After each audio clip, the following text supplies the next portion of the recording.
Hello, Internet. I'm Insane Lane, and welcome to Tea and Rose's Book Club, where tonight we're going to finish the first book in the J.R. Ward Bourbon Kings series. We have the other two. I forgot to look and see which one comes next. Oh, well, I own both the other two, so we're good. I will remember, hopefully, to look at which one comes next, because I forgot completely to do that. But they're on. I know what shelf they're on. I know where they are. They are not buried. They are in an obtainable place. And so I swear, before next week, I will know which one comes next. Probably about 5 minutes beforehand when I realized I haven't changed the thumbnail.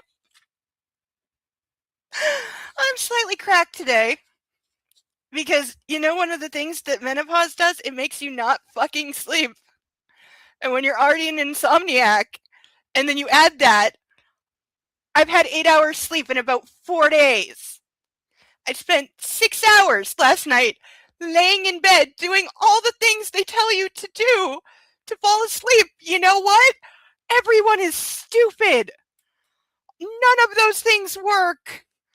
I even tried my patented fantasy self-induced kind of hypnosis sleeping thing, which usually works, and it did not work. Oh, of course I didn't get into an argument with my fantasy beau because he's perfect because he lives in my head. Oh. So there's that. I was trying to think of what happened in the book last week. Not a lot, really. We didn't see the sister at all. I assume we're going to get at least a little more of her. Like, we've got about 55 pages left till the end of the book, so I assume we're going to get a little bit more with her. Obviously, nothing is going to resolve by the end of the book. Everything's going to be stretched out through all three, which has me worried for the second one, because that's usually the one where a lot of filler goes, so hopefully not that. Let's see, we've got Lane and Lizzie are a thing. Oh yeah, his evil, like, soon-to-be ex-wife, like, beat herself up or had somebody beat her up or something, and is claiming that he beat her over the pregnancy, which she says is the father's, which is probably true. But apparently the cops in wherever they live are the dumbest cops in the history of ever. Well, I would say that, but I watch a lot of body cams, so really they're not actually too bad. A little below average, but yeah, it's a convoluted story that really makes no sense if you actually think about it. Plus, guy accused of doing it has an alibi, and yet somehow he's still turning himself in and being arrested, even though the whole thing is bullshit, and obviously so. So there's that. And I am looking for the tally sheet, and I don't have it. Oh my god, the burn video. Oh my god, I completely forgot. We still have not done the third burn video for the 365 series. I keep forgetting. I have all the pieces, I just haven't put it together. Oh, I'm gonna write it on my forehead or something. Because I know I have the music even, and that's the hardest part. Okay, where did I put my tally sheet? Has somebody stolen it off my desk? I mean, just because my desk is like a hot mess of, you know, garbage.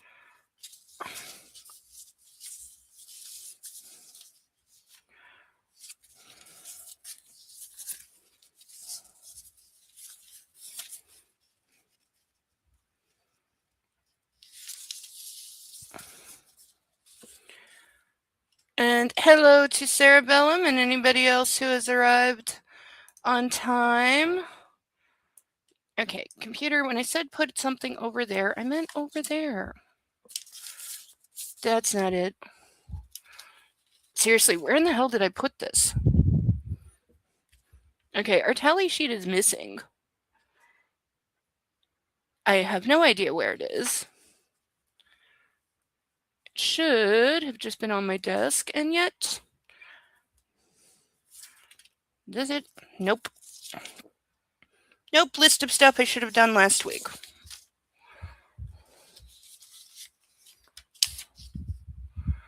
Nope. Yeah, I think I've officially lost it. Take that in whatever context you would like.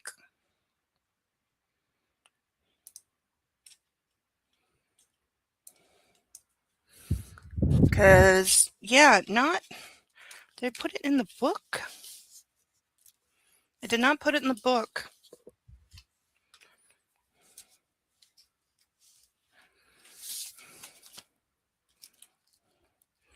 Also, not under my keyboard. This is going to bother me extensively.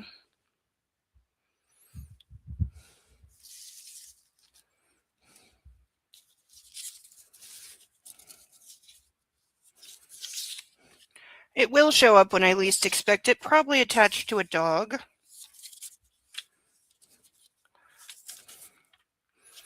You know, I can't prove that he gets up on my desk at night, but sometimes he definitely does. Or at least he gets his nose up high enough to steal things off my desk. Particularly if those things are shaped like food.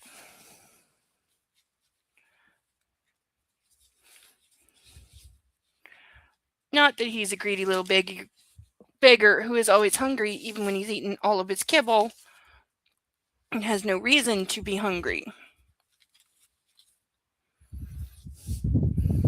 Yeah, I've completely lost that.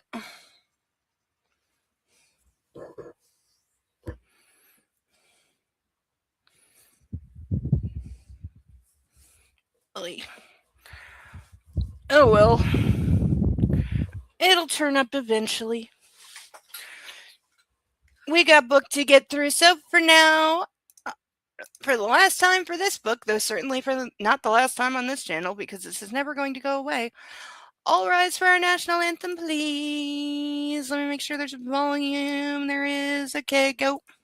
If you're still struggling with consent, just imagine instead of initiating sex, you're making them a cup of tea. You say, "Hey, would you like a cup of tea?" And they go, "Oh my God, I would love a cup of tea, thank you." Then you know they want a cup of tea. If you say, "Hey, would you like a cup of tea?" And they're like, I'm not really sure. Then you can make them a cup of tea, or not, but be aware that they might not drink it. And if they don't drink it, then, and this is the important bit, don't make them drink it. Just because you made it doesn't mean you're entitled to watch them drink it.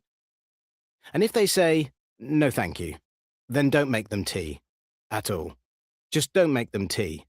Don't make them drink tea. Don't get annoyed at them for not wanting tea. They just don't want tea, okay?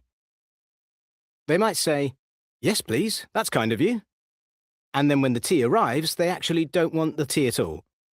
Sure, that's kind of annoying as you've gone to all the effort of making the tea, but they remain under no obligation to drink the tea. They did want tea, now they don't. Some people change their mind in the time it takes to boil the kettle, brew the tea, and add the milk. And it's okay for people to change their mind, and you are still not entitled to watch them drink it. And if they are unconscious, don't make them tea. Unconscious people don't want tea, and they can't answer the question, "Do you want tea?" because they're unconscious. Okay, maybe they were conscious when you asked them if they wanted tea, and they said yes, but in the time it took you to boil the kettle or brew the tea and add the milk, they are now unconscious. You should just put the tea down, make sure the unconscious person is safe, and this is the important part again, don't make them drink the tea. They said yes then, sure, but unconscious people don't want tea. If someone said yes to tea, started drinking it, and then passed out before they'd finished it, don't keep on pouring it down their throat. Take the tea away. Make sure they are safe, because unconscious people don't want tea. Trust me on this. If someone said yes to tea around your house last Saturday, that doesn't mean they want you to make them tea all the time. They don't want you to come around to their place unexpectedly and make them tea and force them to drink it, going, "But you wanted tea last week," or to wake up to find you pouring tea down their throat, going, "But you wanted tea last night." If you can understand how completely ludicrous it is to force people to have tea when they don't want tea, and you are able to understand when people don't want tea, then how hard is it to understand when it comes to sex? Whether it's tea or sex, consent is everything. And on that note, I'm going to make myself a cup of tea.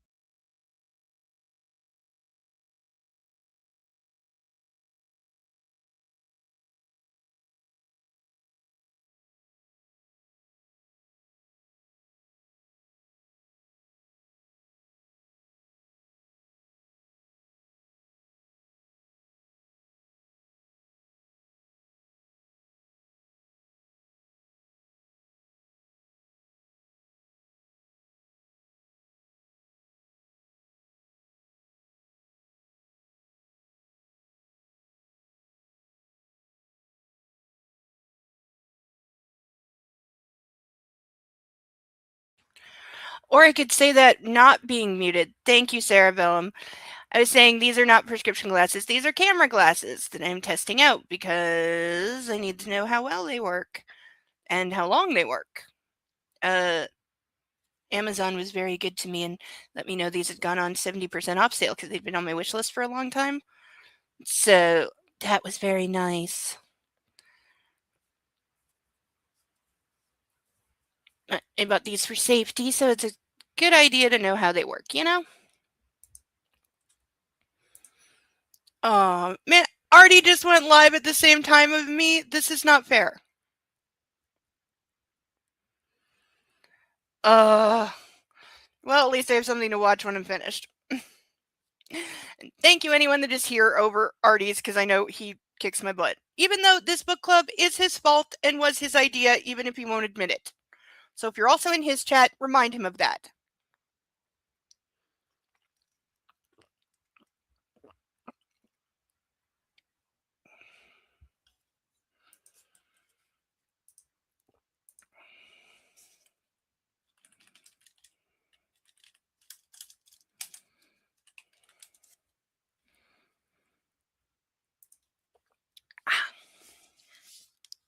But we have this very shiny book to finish after I take the cover off so it doesn't get all messy. There we go. Much better. Whew. All right. Before we kick things off, let me introduce our pantheon of ducks, to which we have room to add more ducks. Yes, I have to make a new stage soon. It's also on the weekend project tomorrow. Sunday is my project day. I'm going to deal with the duck stage. I'll do the burning video and possibly. Oh, I was going to say laundry, and then I remembered I can't do laundry because the floors were redone. So you can't go in there until I think they said Monday afternoon, but that was like tentative because it kind of like how fast the floor cures like kind of depends on the weather, and it's been really wet because the laundry room's in the second basement, so dryness is an issue. But yeah, I should check on Monday and see if it's open because I do need to do laundry. Now, I'm glad they're fixing the floors because it needed it. There was like a huge crack right down the middle that was a big tripping hazard. So glad that they fixed it. But it did lead to the laundry room being closed for like 4 days because, you know, they had to pull all the machines out. And then somehow, like, one of the dryers that is obviously in the room, they got stuck in the doorway. And I'm like, it got in the room somehow. How did it get stuck? I don't know. They got it unstuck. But the assistant office manager was not happy because they don't own the machines, a different company does, and they were like, you damaged our machine and blah blah blah, and she was like, no, we didn't. And it's like, we hope we didn't. We hope that when we plug it back in it still works. But for our ducks, we have Ralph, Charlotte, Steve, Paddington, Caspian, Inspector Clouseau, Dumbo, Sally, Bill, Xavier, Eloise, Pongo, Mitch, Sansu, Bob with 2 B's, Sasha Bartholomew, Alex Chuckles, Melman, Naruto, Jeremy DeWitt, Cinemark, Alan Tudyk, Jeeps, Lulu. Why am I having brain blank? Oh, come on, brain. Jethro, Gilbert, Vixen, Dennis. I knew that. My brain just would not speak. Rosie, House, Susie, Wolfie, Russell, Mark, LaSalle, Cicero, Phoebe Halliwell, John Glenn. I really got to also get more witch ducks because it is not okay to only have one of the Halliwell clan. I need all of the Halliwell witches. Original Charmed only. The 3 boots do not count. Do not talk to me about them. They don't exist and they're crappy. Lil Chickadoo, Captain Blaze, Ferguson, Libby Doe, Ocean's Gate 7, Dinglehopper, Madison, Leonard, Jacques Jacquard, Lulu, Marty, Akasha, Dr. Breadsideman are still one of my favorite names, Autolycus, Deja, Insidious, Cleopatra, Extra Crispy, Ralph, Wisp, Dougie, Katy Perry, Calvin, Abraham, Nicola, Dewey, Gretzky, Cosmopolitan, also banger name, Schwartz, Misty, Miney, and Padme. I also still got to screen Black Swan. Not tomorrow, though. Tomorrow on my Discord, very much considering screening a movie called Don't Say a Word that I actually have to check and make sure I have on this computer. It's an underrated like 90s thriller, very 90s. Brittany Murphy, I believe it was her last movie before she passed away. And I still remember being so shocked when I heard she died because I was a big fan of hers and I was like, she's going to be an A-lister for the next 30 years. And oh, so tragic. And then her husband too. And, but yeah, Brittany Murphy, I believe the lead is played by, I want to say Michael Douglas, but I could be getting his name wrong. Sean Bean is in it. Oliver Platt. Trying to think, there's so many like famous faces in it because it's a very, as much as it centers on two of the characters, it's a very ensemble cast because there's a lot going on. Femke Jensen, that's the one I was forgetting. Femke Jensen is in it. I'm also a huge fan of hers. And infamously, she's stuck in bed with a broken leg in the movie. And she's seen playing a Game Boy, and there's a little girl in the movie as well who's like 9, and the 9-year-old had to teach her how to look like she knew how to play Game Boy because she never seen one before and didn't know even like how to hold it. She was like holding it sideways like a camera. And so the 9-year-old had to give her some pointers on how to play Game Boy.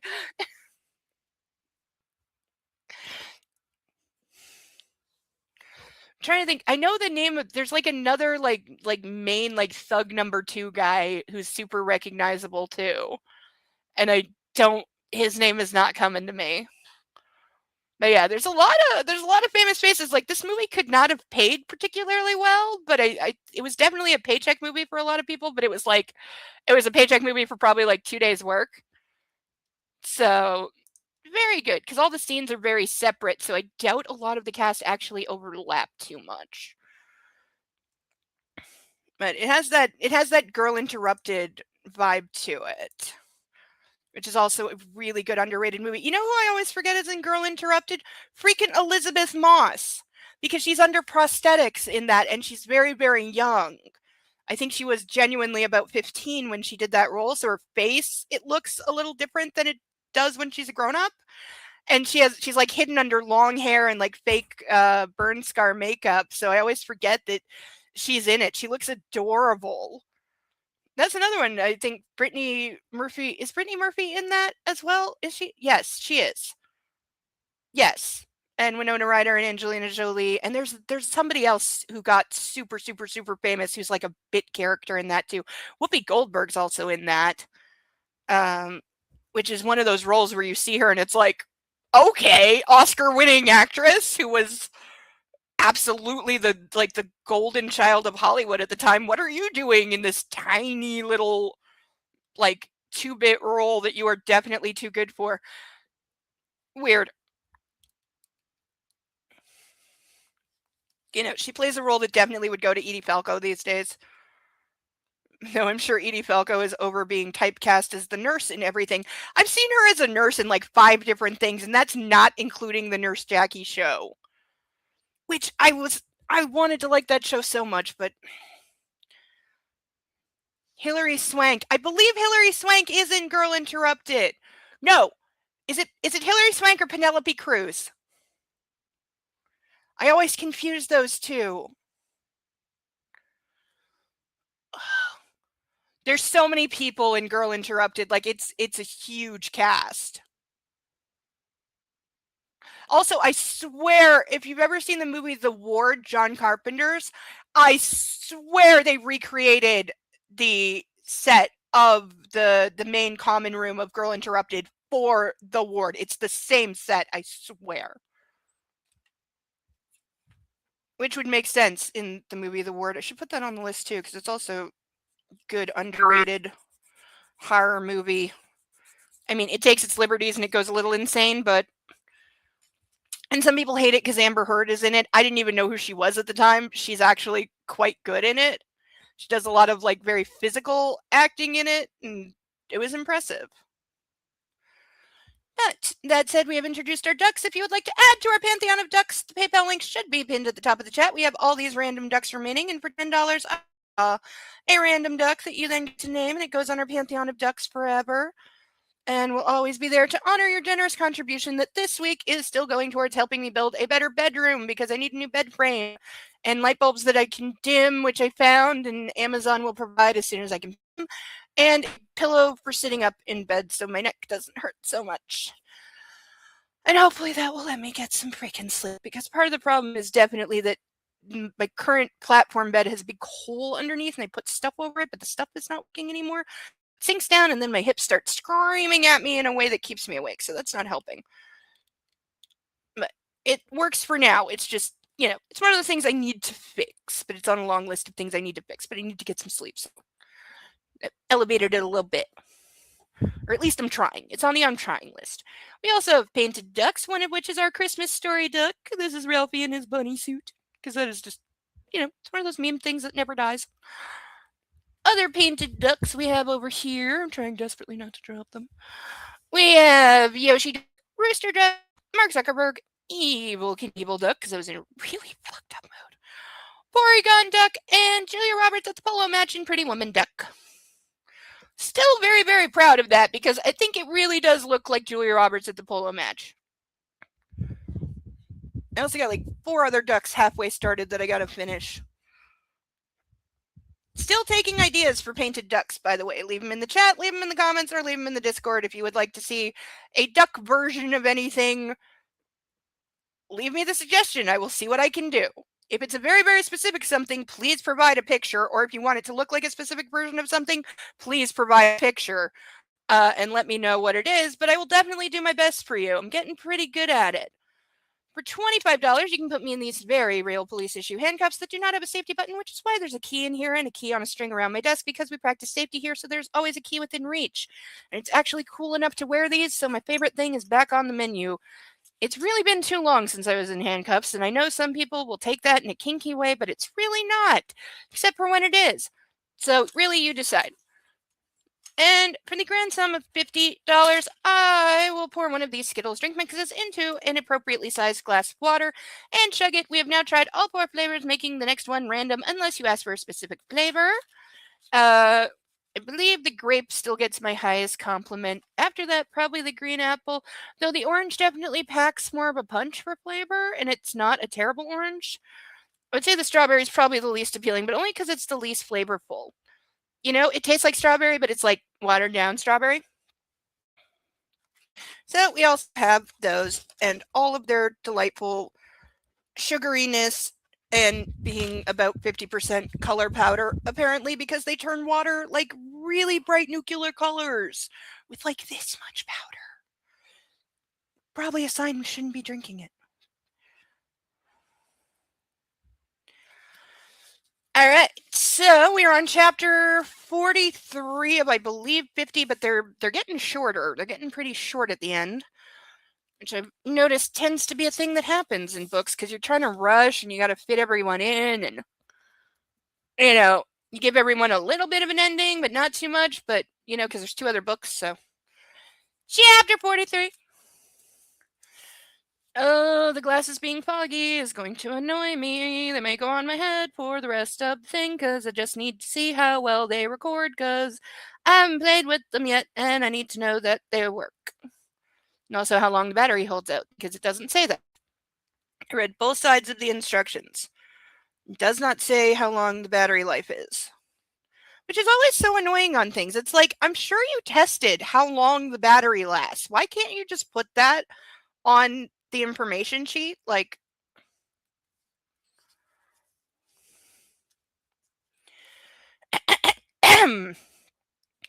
6 hours later, as Lane sat in an interrogation room down at the county jailhouse, he tried Lizzie's cell phone for the 60th time. So he's allowed to keep his cell phone in while he's under arrest for domestic violence. That's a new one. Hi, Sethel! Hello to your dragons as well. I have glasses, thank you. They're not real. They're camera glasses I'm testing out because I bought them for safety. And I need to make sure they work and how well they work and how long they work. But I'm glad they look nice. Thank you. I've actually had glasses similar to this, bit more of a cat's eye, but I couldn't find cat's eye camera glasses. Also, every time I wear cat's eye glasses, I look like this photo of my mom from the 80s, because that was when, cat's eye glasses were first a thing, and she was a big component of them until somebody pointed out they didn't look good on her. But there's this photo somewhere that I might have of her in them. She was living out in Calgary then, and let's just say my mom rocked the turquoise way too much. She had this turquoise leather jacket with all this fringe on it that I endlessly made fun of her for when it came out of the closet one day.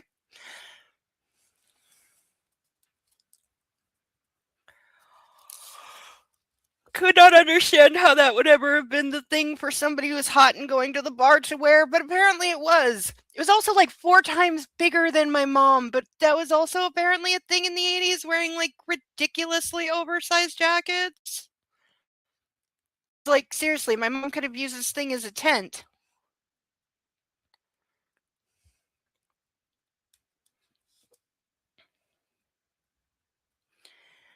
And decided that she must have found out about the situation. Maybe someone had called her, or maybe she turned on her radio after all. She didn't have a television. How is this on the radio immediately? This is still why that is some like very shoddy reporting, because there's no way. Liability. Hell, maybe somebody had put up a neon sign in downtown Charlemont and she could see it all the way in Indiana. How close are they to Indiana? I know Kentucky and Indiana border each other, but they're not teeny tiny states. They're not Rhode Island. We're almost done here, Samuel T. said as he came back in the stark gray room. The good news is that you've been downgraded to a person of interest. Is he still under arrest? But things are going to be in limbo until the investigation is concluded. At least you can go home now, though, and there's no mugshot. Okay, so was he arrested or not? Because we were told he was turning himself in and being arrested. You don't. Did they drop the chart? The book doesn't know. Lane ended the call and rubbed his aching eyes. They'd given him his phone and his wallet back about 15 minutes ago, and the first thing he'd done was try to get a hold of Lizzie again. Given the way he'd left her house, there was no scenario where she wouldn't have picked up his call if she wanted to speak with him. Clearly, she had no interest in hearing his side of things. Or she's busy, dude! You just threw a giant-ass party. There's a lot to do. Plus, she has a job and a head injury that nobody's caring about. How much longer, he said as he rubbed his aching head. Can I leave now? Almost. They're just checking with the DA, who happens to be a hunting buddy of mine, because of course it's because they live somehow in a big metropolitan city that's also the smallest county in the world. Samuel T. sat down. I know it's politically incorrect, but thank God the old boys network is alive and well in this town, or you'd be getting strip searched right now. Wow, way to just like put it right out there. You're a miracle worker, Lane said numbly. The Ohio River, which has been mentioned, acts as a border to Indiana. Okay, so they're near the. Oh, so I guess like Kentucky's on this side of the river and like Indiana's on the other. Also, is it called the Ohio River because it like starts in Ohio, or is that just one of those weird things where there's like 50 places named Bloomington?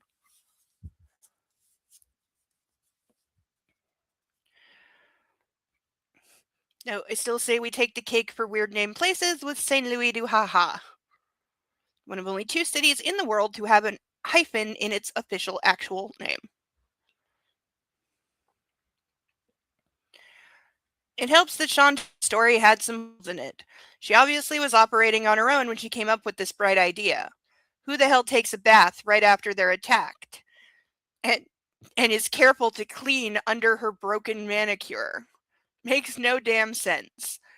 Then there was the happy little fact that she called both the paper and 2 TV stations from her ER bed. Okay. And like they're just gonna roll with the story because she called them up. Like she might be rich and fancy, but she's nobody when it comes to media. She's not a celebrity or something. Told you. He checked his phone in case Lizzie had called back and he'd somehow not heard the ring.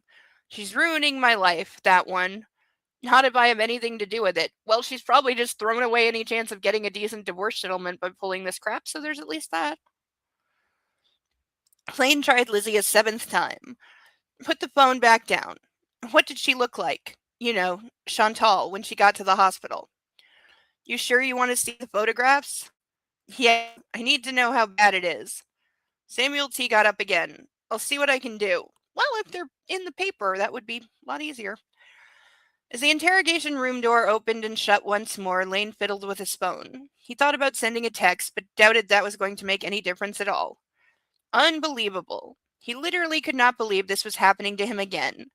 Same two women, same vocabulary. As for the outcome, he was shit terrified he knew the answer to that one already. Lizzie had locked him out once. Clearly, that was the way she intended to handle him again. Dude, you were jumping to so many conclusions. Samuel T. came back 10 minutes later with a manila envelope. Here you go. Yeah, because the police will totally just show you the evidence if you ask really nice. Lane took at the thing and opened the flap, sliding out four glossies. He frowned at the top one. Two black eyes, bruises on the sides of her face, ligature marks around her throat. Did the maid beat the shit out of her? Because it's really hard to do it yourself. Like, somebody had to help. This is bad, he said roughly. Jesus. There was no love lost for him when it came to Chantal, but he didn't like to see anyone in this condition, especially a woman. And no, he thought, there was no chance she had done this to herself. Someone must have hit her, repeatedly and hard. Do we think the father beat her up? Because again, a woman can have the strength to do this. They said she had a broken jaw, though. That takes a lot of strength. It's not impossible that a woman did it, especially if it was with a weapon, but wouldn't it make sense if she ran to the dad, who is also the baby daddy, and basically said, like, your son's divorcing me, I need you to take care of me or put me up somewhere or pay for me or something, and he lost his mind and beat the shit out of her?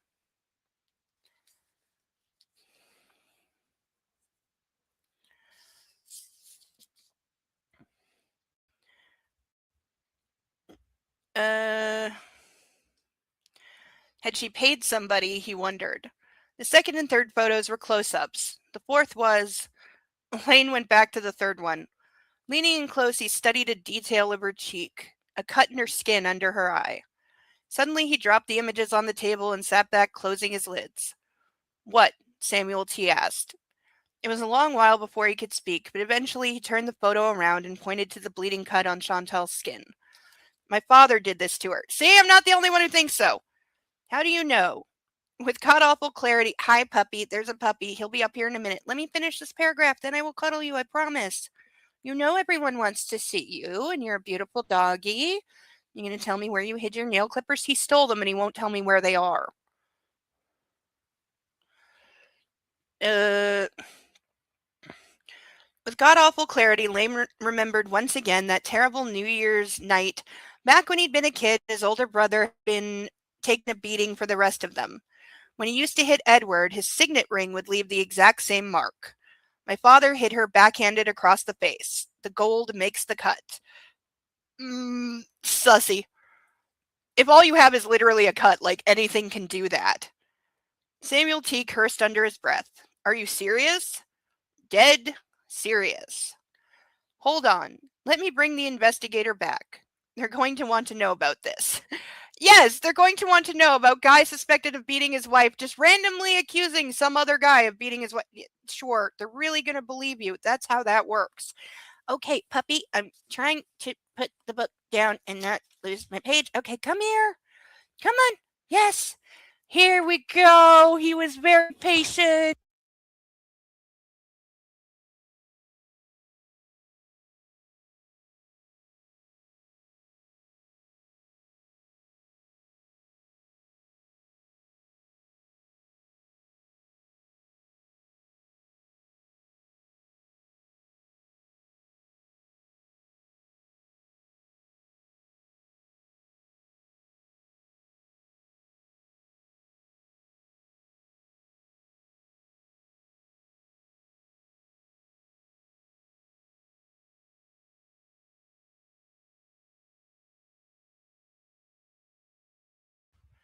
Oh, and something's pressing. Oops.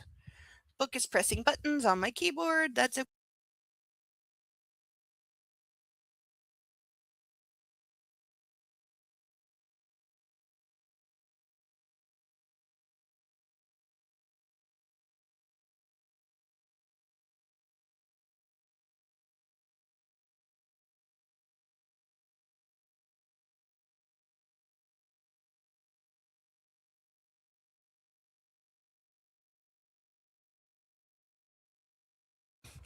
Okay, puppy muted me because that's what he did.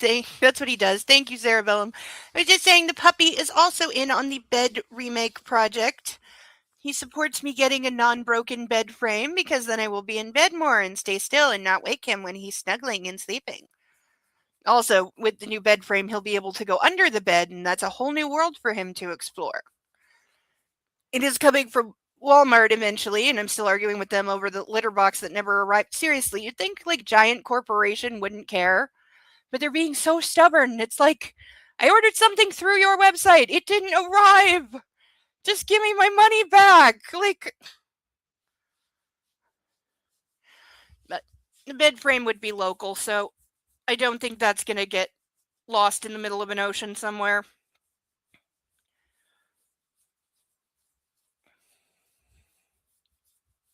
Also, I've noticed on certain websites, if you put things like in your cart or mark them as like I don't know, favorite or wish list, whatever websites have things. Sometimes if you leave it in there for like a month, it will like put it on a discount just to like tempt you to buy it, but it's a good way to get like things cheaper.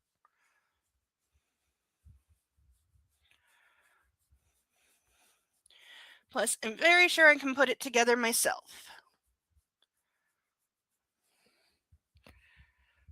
Right, puppy? I mean, you'll help, of course. He'll hold the Allen key in his mouth until I need it. It's very basic and very simple, so it should not be difficult to assemble. And I did measure, it's the same, the one that I've settled on is the same height as my current bed, which is good, because I like that height. Right? Okay, Bo, I can't actually hold you for the next like 3.5 hours. I know that you would like that very much. He's completely pretending that he's asleep. But look how sweet he is. Look how sweet this is. Isn't he just the sweetest little baby? Okay, Bo, I have to read till the end of the book tonight, so I really can't cuddle you forever. He's not even pretending that he's listening to what I'm saying. Okay, you're gonna go lay on your pillow, okay? Okay, you're gonna go lay on your pillow. It's an excellent spot to be a puppy. It's very soft and cuddly, and it smells like you. Because even when I wash it, you work very hard to put your smell back. I do get dirty looks for about 3 days when I wash his pillow. I know, it's such a mean thing to do to you. I only wash it like every 2 months.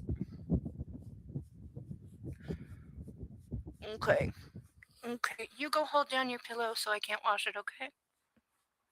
Okay? Come here. Yes, little baby. There we go. There we go. Oh, now I'm covered in dog hair, of course. Why do you always have to get dog hair over my clean clothes? He's going, at least I wait until you put them on instead of jumping in the laundry basket while they're warm like a kitty. Right? That makes you better, right? Yeah, that makes him better. Yes. Aren't you just the most adorable thing ever? Yes, you are. Okay.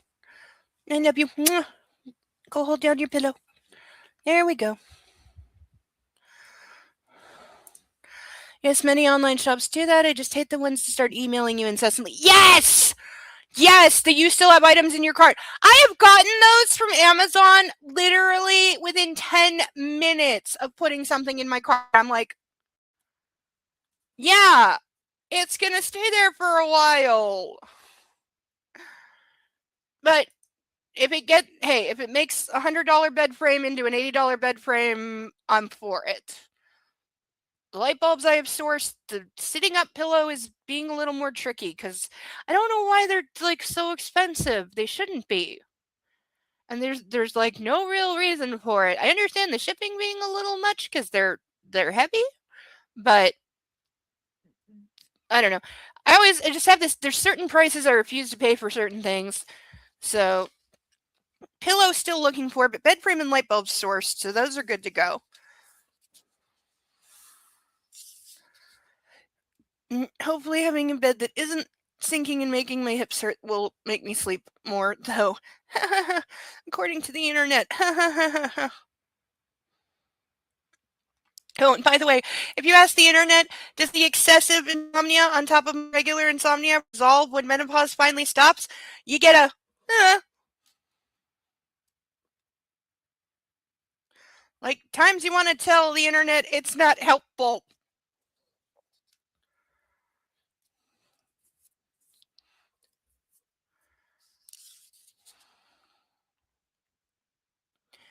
As Lizzie drove into work at the crack of dawn, she couldn't help thinking about the trip in from a couple days ago, when that ambulance had passed her and proceeded up Easterly's Hill. She had the same feeling of foreboding now and the same dread at seeing Lane. Puppy's gone to stick his head down the corner of the couch, so he's good. No radio today on her commute. She didn't want to run the risk of the local NPR station cutting in with big news that one of Charlemont's most prominent men had put his pregnant wife in the hospital. Would this really be like local breaking news? Further details about the situation weren't going to change the story, and she was feeling badly enough already. Proceeding past the BFE main entrance, she went down to the staff road and traveled by the fields to the greenhouses, up to the parking lot. Thanks to her coming in so early, there was no one else around, not even Gary McAdams. She planned it that way. On autopilot, she turned off her truck and reached across for her purse. Crap. She'd left the thing at home, which meant no sunglasses, no sunscreen, and no hat. What is she driving, by the way? Her car is under a tree. What is she driving?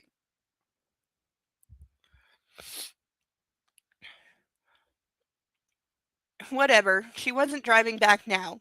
And it was probably a good thing she didn't have her phone. Oh, there we go. Lane hadn't stopped calling her. As early as 4 a.m. this morning, he'd still been ringing her. The walk up to the back door of Easterly took her a good long time, and she told herself it was a simple case of exhaustion. After Greta had finally left her house around 1 a.m., she had stayed up to watch the sunrise over the wreck in her front yard. Nice little metaphor for her life. Oh, of course, she has to be stupid and, believe everything. Because we wouldn't have any drama otherwise. And by the way, do we think in this book we're going to find out anything more about Max, who is apparently alive and somewhere, but,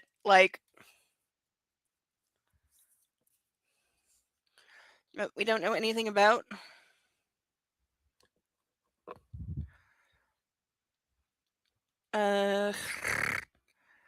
Entering through the kitchen, she found Miss Aurora at the big stove. "Good morning," she said in what she hoped was a halfway normal voice. "Have you seen Mr. Harris?" Miss Aurora flipped the eggs in her skillet with a spatula. "He's in his suite of rooms. I had no family orders this morning, so I'm making this for you and me and anyone else who's around. I'll have it in the break room in 10. Okay, I so wish I worked at a place that served breakfast." "I'm so sorry. I have to see you in there." Lizzie took a deep breath. "I'll try to make it." "You do that."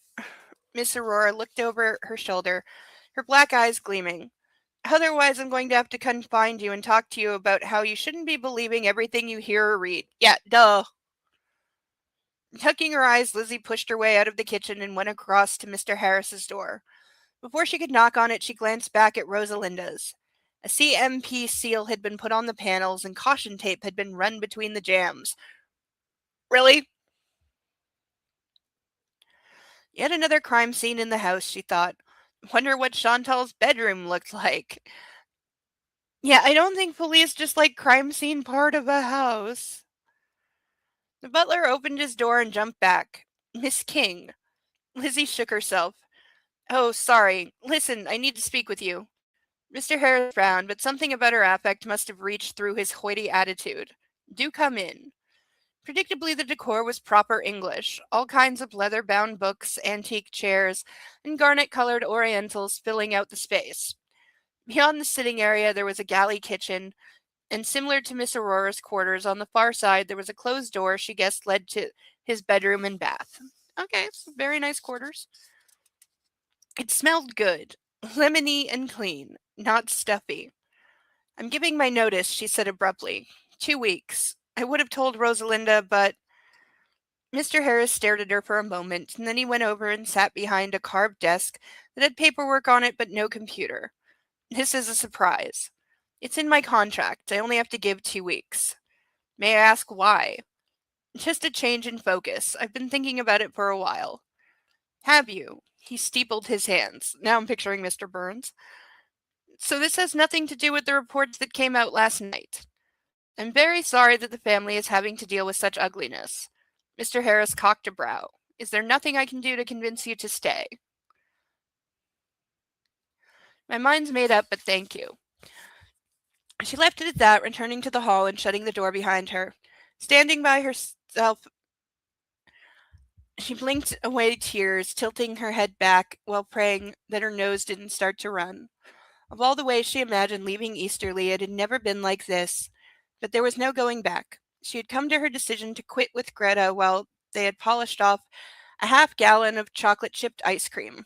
Okay, that sounds so good right now. In between her first crying jag and her second. At the end of the day, she didn't actually believe that Lane could have hurt Chantal like that. It just didn't seem possible. But that wasn't the point. It didn't even matter whether or not the woman was pregnant, or whose it was if she were having a baby. The simple truth was that after nearly a decade with the family, Lizzie had come to realize they were different from her in a fundamental way, and not because the Bradfords had more money than she would see in several lifetimes. The thing was where they came from. People got married and had children. They contributed to their 401ks, and they went on one family vacation a year to a place like Disney or Sandals. Literally just says sandals with caps, so I'm not sure where that's supposed to be.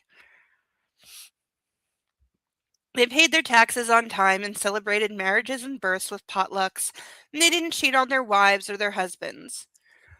They lived dignified, modest lives unmarked by the kind of crazy drama that went on with the Bradfords.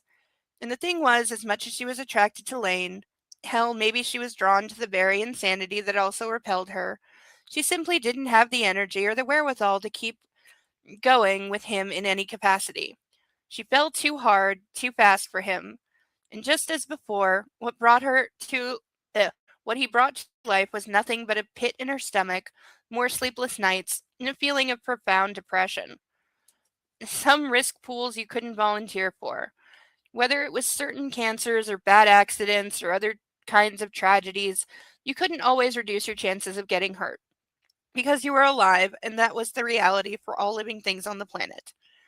Other problems, issues, and dangers, however, you were free to step out of, step away from. And when you were a responsible adult who wanted to lead a halfway healthy existence, it was incumbent upon you to take care of yourself and protect yourself. Nurture yourself. Is that how that's spelled? I've possibly been spelling that wrong my whole life. Sandals is an all-inclusive resort in the Caribbean. Oh, that sounds nice. Yeah, hey, excellent vacationing.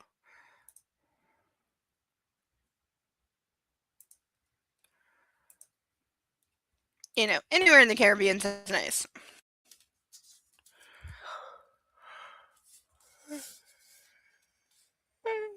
I swear I've had coffee.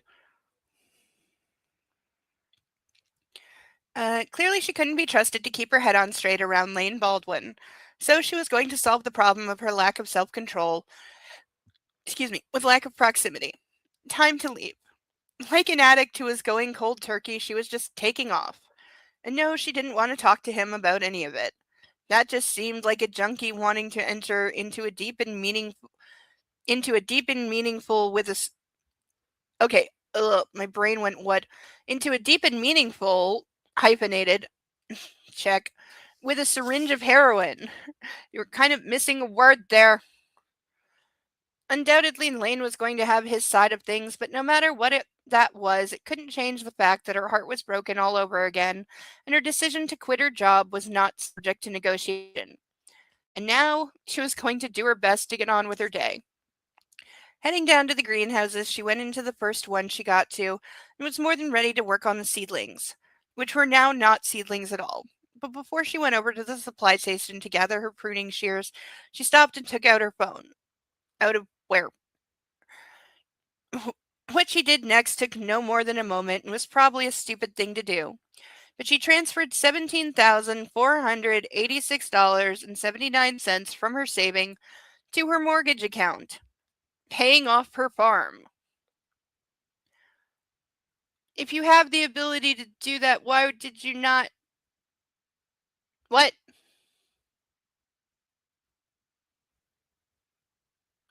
Also, can you really pay off your mortgage with your phone? Okay. Yeah, it was likely not the smartest move considering she would be selling the thing. Pride, however, made the transaction necessary. Well, I'm sure it's easier to sell if you own it free and clear, too. Pride and a sense that she needed to feel that she had achieved the goal she had started with when she bought the place. I was gonna say, like, she still lives around the corner. It'd be very easy for him to find her, but she's really gonna, like, literally sell her house and move away because of a guy. Like, this is something women only do in books and movies, and it's always dumb. The fact that she now didn't owe a red cent on the land was a counterbalance to everything else she was feeling. Proof positive that she hadn't completely failed to look after herself. Lane returned to Easterly as soon as he was released. Well, minus a trip back out to Samuel T's to pick up his Porsche. He entered his family's property via the back way, driving past the fields and the greenhouses for two reasons. One, because there was press at the main gate, and two, because he wanted to see whether Lizzie was on site. She was. Her maroon farm truck was parked in the lot along with other vehicles of the staff. Okay, so she suddenly and magically has second car. Okay. Damn it, he excelled. Continuing up to the garage as he parked his car under the magnolia tree. Aren't you not supposed to park like under trees because it like wrecks the paint on your car or something? And went directly to the rear entrance of the business center. After he entered the code Edward had had him use, he yanked open the door and stalked his way to the reception area, passing those offices, that conference room, and the dining room. Men and women in suits looked up in alarm, but he ignored them. He didn't stop until he was inside the glass office of his father's assistant. I'm going in to see him now. Mr. Baldwin, you can't. The hell I can't. Mr. Baldwin, he's. Lane threw the door open and pulled up short. His father was not behind that desk. Mr. Baldwin, we don't know where he is. Yeah, I suspect he took the 10 grand he got from Sutton and ran. Or 10 million. What am I saying? Yeah. That's what I've always thought the 10 million that he borrowed from her was. It's money to flee with. Lane glanced over his shoulder. What? Your father. He was supposed to be traveling this morning, but he never showed up at the airport. The pilot waited for an hour. You called the house, of course. And his cell phone. The woman put her hand over her mouth. He's never done this before. No one's seen him in the mansion. Okay, so seriously, the head of the family / head of the company doesn't show up for work. You can't reach him, and he didn't make a scheduled flight. And nobody has thought to inform his family or, maybe, say, what do we do? Do we report him missing? Is he missing? This is weird. No, we're all just going to stand here and do nothing. Well, we think somebody is missing. Yeah, let's do that. What is the act normal? Shit. Dear Lord, now what? As Lane bolted out of there, the assistant called after him. Please tell him to call me. Back in the morning sunshine, he fell into a flat-out run for Easterly's kitchen entrance. Busting through, he ran past the stainless steel counters and punched open the door into the staff hallway. He took the back stairs 2 at a time, nearly plowing down a maid who was vacuuming her way to the second floor. Down the hall, past his room, past Chantal's, to his father's. Lane skidded to a halt in front of the door and thought that he really wasn't ready to have a Rosalinda Part 2 with his own father. Oh, he thinks his dad is dead? But not because he didn't want to see the dead body of one of his parents. No, it was more because if the man was going to need a coffin, Lane was going to damn well be the one who put the bastard's head on the tufted pillow. Lane threw things open. Father, he barked. Where are you? Marching in, he listened for a response and then shut the door behind himself, just in case the man was alive. He was going to hurt the son of a bitch. Son of a bitch is written as one word. I don't think that's allowed. Heaven help him, but he was going to hurt him. Chantal might have been a slut and a liar, but a woman should never be hit, no matter the circumstance. Where the fuck are you? He demanded as he opened up the bathroom. When he didn't find the man hanging in the glass shower enclosure, he doubled back and went into the wardrobe. Also nothing. No, wait. His father's suitcase. The monogrammed one he used so often was open and partially packed. But packed badly. The clothes were messy inside, hastily thrown in by someone who had little to no experience in doing the duty for himself. Rifling through the contents, Lane found nothing of note. But he did notice that his father's favorite watch, the... Oh, okay, I've heard of this, but I've never seen it written down. I think it's pronounced Aud... Audemars Pitac Royal Oak. It's like a really, really, really fancy watch brand. They're like $50,000. AUDEMARS space PIGUET. It was missing from the lineup inside the velvet-lined watch case, and his wallet was gone. So he packed but didn't leave. Yes, brand name. I don't have our marker sheet though. I don't know where the hell. Oh, why am I screw up? When I find it. Ugh. Ow, neck. Ugh. I really have no clue where that is. At this point, I'm going to say Gremlins. Use a temp one? Yeah, I could do that. Let me see. What do I have I can write on the back of? Yeah, I can write on the back of this. We've had one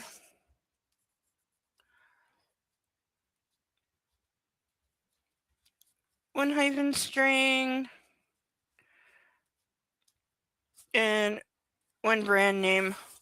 I do know they're really good watches. They're just really, really, really expensive. Okay, we have a temp sheet.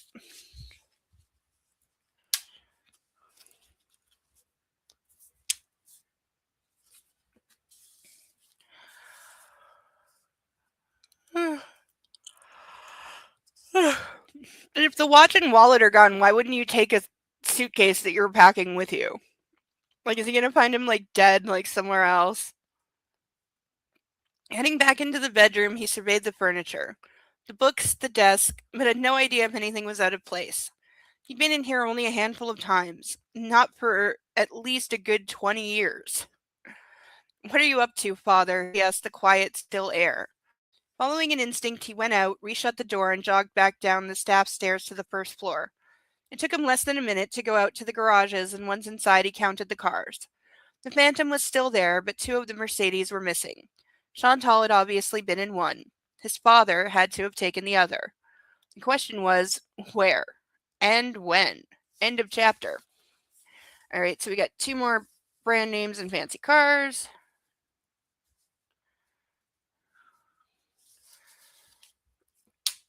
And again, why is there a half-pack suitcase? Why would you do that and not take it with you?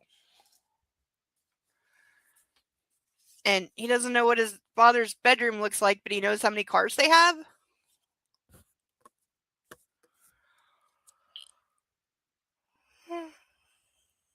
Hey.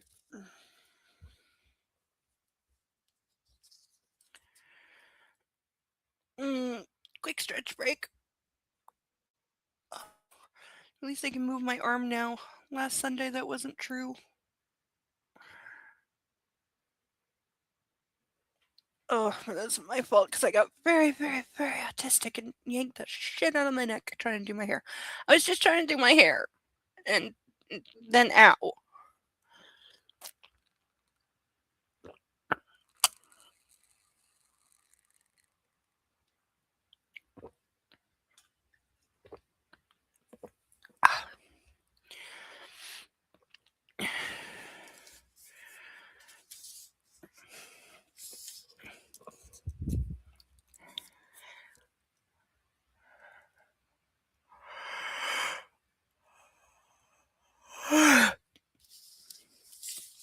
Chapter 44. Y'all can't be doing this again. Come on now, wake up. Edward batted at the hand that pulled at his arm. Leave me alone. Nick, I will. It's cold in here, and you're not up to this. Edward opened his eyes slowly. Light was coming through the open bay at the end of the stable, catching swirls of hay dust and profile of one of the barn cats. Aw, there's kitties! I want a new kitty. I really, really want a new kitty. A mare whinnied across the way and somebody kicked their stall. And off in the distance he caught one of the low-pitched growls of one of the tractors. Holy shit, did his head hurt. But it was nothing compared to his ass. Funny how a part of the body that could be totally numb and in pain. Funny how a part of the body could be totally numb and in pain. Y'all need to get the hell up. All the chatter made him curse and try to focus. Well, what do you know? There were two Shelbys talking at him. His newest employee was standing over him like a disapproving teacher, her hands on her lean hips, her jeans-clad legs and booted feet braced as if she were considering soccer balling his head. I thought you didn't curse, he mumbled. I don't. Well, I believe you just said a bad word. Her eyes narrowed. Are you getting up or am I sweeping you out of here with the rest of the debris? Don't you know that hell is a gateway word? It's like marijuana. Next thing you know, you'll be dropping fuck bombs left and right. That's almost clever. Fine, stay there. See if I care. Turn the hose on him. He'll move. As she turned and walked off, he called out, How was your date the other night? She pivoted back around. What are you talking about? With Mo. At that, he struggled to get himself up off the cold concrete floor of the stable. When he couldn't manage it, she lifted a brow. You know, I do believe I will leave you there. Above his head, Neb snickered like the stallion was laughing. Horses will laugh at you. I've seen it. They will laugh at you. I didn't ask for your help, Edward gritted out. Without warning, his hands slipped and his body slammed down to the concrete so hard his teeth clapped together. You're going to kill yourself, she muttered as she marched back over. Shelby picked him up with all the care one might offer to a fallen pitchfork, but he had to give her credit. Even though she came up to only his breastbone, she was more than strong enough to get him down the aisle, out of the bay, and across the lawn to his cottage. That is pretty impressive for a tiny woman. Once they were inside, he nodded to his chair. Over there would be y'all hypothermic. That's not gonna happen. Oh, are we gonna have the she has to take his clothes off and get him in the shower scene? Next thing he knew, she sat him down on his toilet seat and was starting a bath. Yes, yes, yes, yes, yes. Because he has to see him naked before the end of the and the misshapen beast will learn that the beauty is not repulsed by his decrepit form, and they'll fall in love, and rose petals will wilt, and there's a witch. And do you ever think about how fucked up Beauty and the Beast actually is? Not the ending, the beginning. When the enchantress comes to the castle seeking shelter and the young prince turns her away, according to the lore within the story, the young prince that this enchantress then turns into the supposedly ugly beast, though the beast is like super handsome, he would have been 10 years old. Because what's the rule with the rose? The last petal will fall on his 21st birthday. And it had been 11 years. Therefore, 10-year-old child somehow answered the door in his giant palace. He's the crown prince, and he's answering the door at the palace. There's some bullshit. But also punishes 10-year-old boy for not wanting to let wicked, evil-looking crone lady come into his castle on a dark and stormy night. The enchantress is a bitch.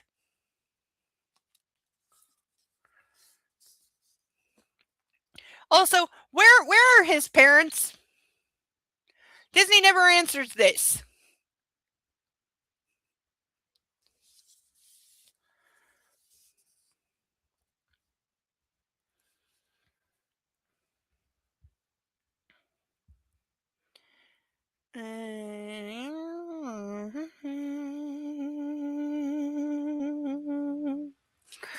On page.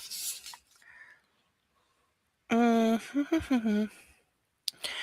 take it from here, he said, leaning to the side and letting the wall catch him. Thanks. Oh, I hear a puppy.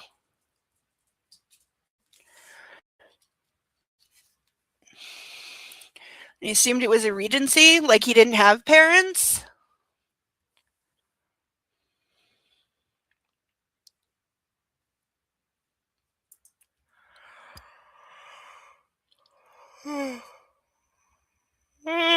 We all know Disney has a problem with parents. That's why in the early ones, all the mothers are dead because Walt Disney had just lost his own mother. Oh, and we have a puppy. Hi, you want up? No, we're not gonna. No, I'm not leaning down and rubbing your belly. Up. Yep, 5 seconds. Up. Come on, you can do it. Come on, up. Yes. There we are. Hi, you little cuddly thing, you. Hi. Hi, you're blocking my face. I know that's the point. Oh, hello. Hello. Hi, you. Yes, I know. He's like, I want to lick your face, but I can't because you have makeup on and I don't want to get in trouble for breaking the rules. Because I'm the best doggy ever and I never break the rules. I never do that. Mommy wasn't looking at doggy-proof trash cans this week because I'm a brat. I haven't been looking at doggy-proof trash cans. The problem is all the ones that claim to be doggy-proof are ones I've already tried, and he's smarter than they are. It is his one area of genius, breaking into things that contain food. Yes, you are an absolute savant at that. Aren't you? He pleads the fifth.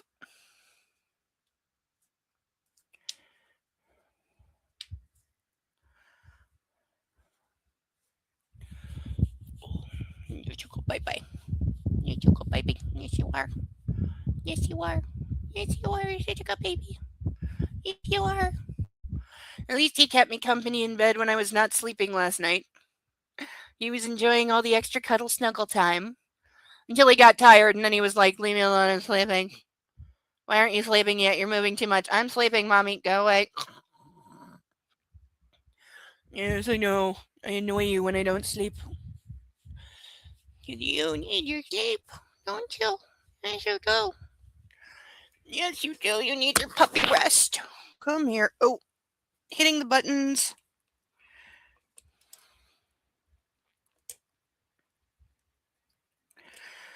How do you manage to hit the buttons all the time, huh? How do you manage to do that so well? Yes. Rub the belly. Rub the belly, rub the belly, rub the belly, rub the belly. Yes, belly. Good boy. Okay? Yes, I love you too. I love you too, little baby. Okay? You go back to the couch, okay? Go snuggle. Alright? Can you help me make some rice later? Yeah, you want to do that? You want to make some rice? He's like, nope, rice is not dog food.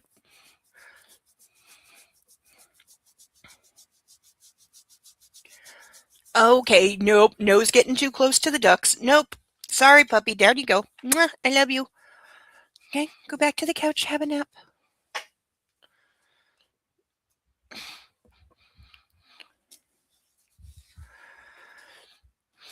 Yeah, he totally wasn't trying to see if he could grab one of the ducks.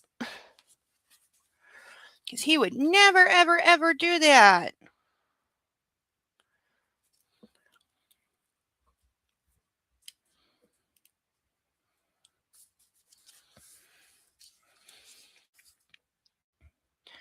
You know, just like your cat wouldn't see something on the edge of the desk and knock it over for no reason.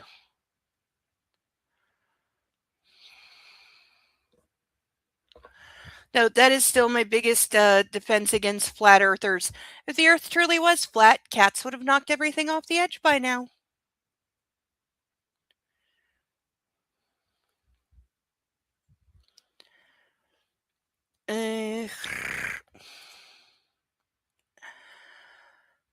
He was just shutting his eyes when she slapped him in the face.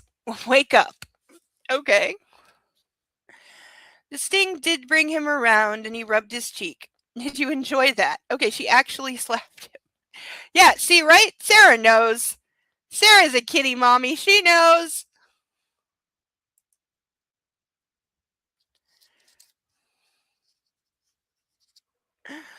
Just make sure your children aren't secretly flat earthers. That's all I beg.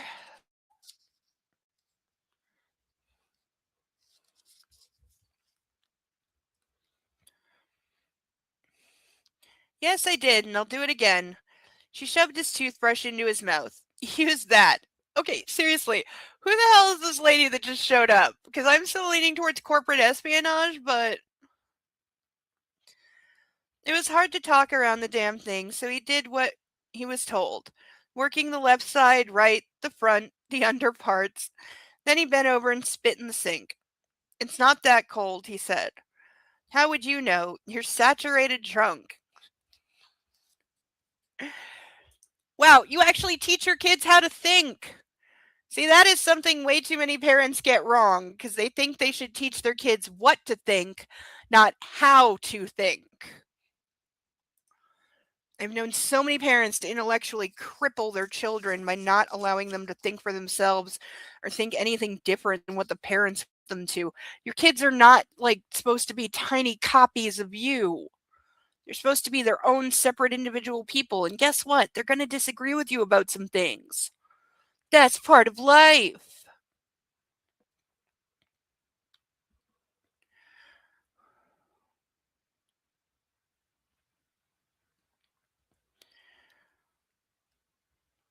God, especially in religious households, Jesus. Talk about conditional love. No, I believe that is what religion teaches, though. I mean, if you look at it, it is conditional love. Jesus loves you as long as you do this, this, and this, and don't do this, this, and this. So, are we surprised it leads to shitty parenting? Actually, he wasn't. And that was probably part of the problem. For the first time in how long, he hadn't had anything to drink the night before. Oh, of course, we forgot. She magically cures alcoholism. He's falling in love with her, and that just solves all the problems of everything always, because that's how that works. All your problems disappear if you just find the one. What are you doing? He said as her hands went to his fleece. I'm getting you undressed. See, we called it! Called it, called it, called it! Called it, because we have to have somehow they're naked around each other. Is she going to get naked and get in the shower with him because he can't stand up or something? I swear to God, it's going to be that like trite and cliche, and I'm going to die. How many pages do we have left? I'm dying already. Oh, God. Really? While she worked his clothes, he looked at her body. It was hard to see much of it, what with her sweatshirt. He decided to reach for her to test out that waist. What? What the actual fuck? She's trying to help him, and he's like, yeah, let me use this excuse to feel up her body and see how tiny she is under her oversized clothes. Are you kidding me? Why is everyone a predator?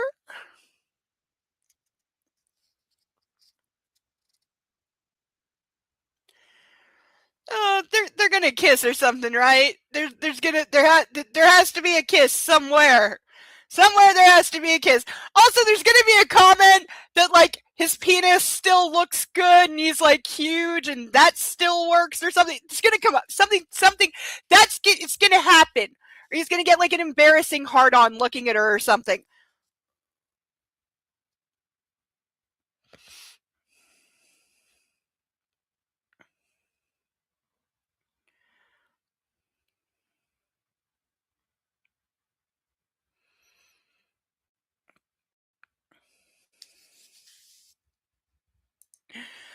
My husband gets extra flirty like that when he with me when drunk. Yep.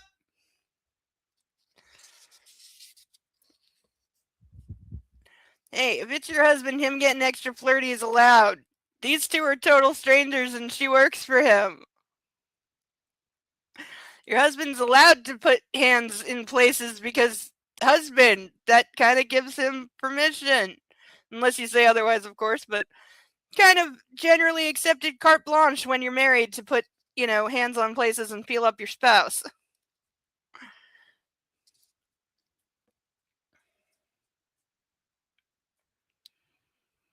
She stopped, stepped back.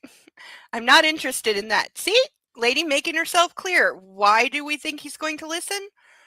And why are you taking my clothes off? Because she's helping you get in the bath, not because she's planning to rub your dick. God! Because your lips are blue. Turn that off, he pointed to the faucet. I'll take it from here. You'll drown. So what if I do? Besides, you don't want to see what's under here. Here we go. I'll be waiting out by your chair. And doesn't that give me something to look forward to? He said under his breath. Hi. You are very cuddly tonight. You're just being the biggest cuddle. Why are you being so cuddly, huh? What's going on? You are so well cuddled.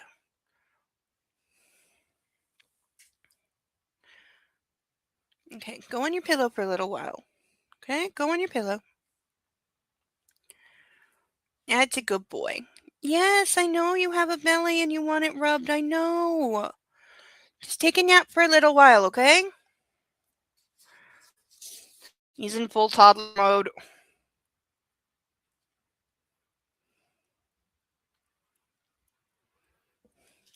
Yes, I'm talking about you. You're a little baby toddler. Yeah. You're oversleepy, sucky, cuddly baby. Oh, emergency ear scritch.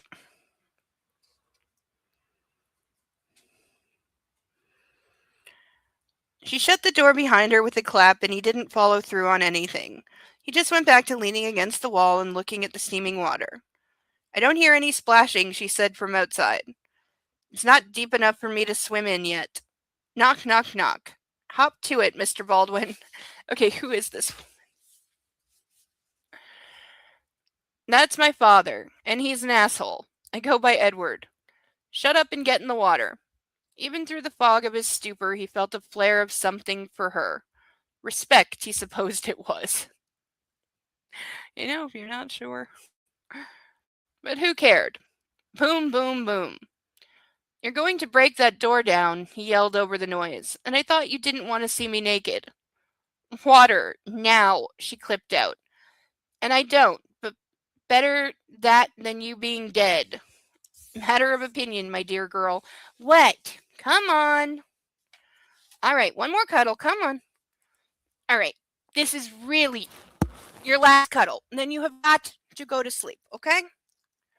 Because you are just so sleepy and overtired, and that's when you get extra sucky and cuddly and demanding of attention. Also, you're just no, but you're okay.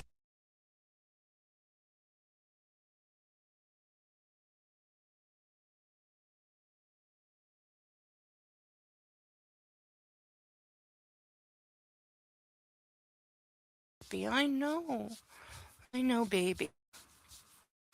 Oh, I know, you're just so sleepy. Okay? Yes. Everybody loves you. Everyone knows you are the bestest, bravest, biggest, specialist puppy ever. Yes, you are. Little baby. Oh, yes. Yes, little sleepy baby. Here he is. Yes, little baby doggy. All right, you. Okay? Oh, I know. You just need to be told you're the most important thing in the universe. Which, of course, you are. Yeah. Of course you are. Yes, you are. Yes, you are. Yes, you are. Yes, you are. Yes, good baby. Okay. Now, can you please go back to the couch? Okay, can you do that for me?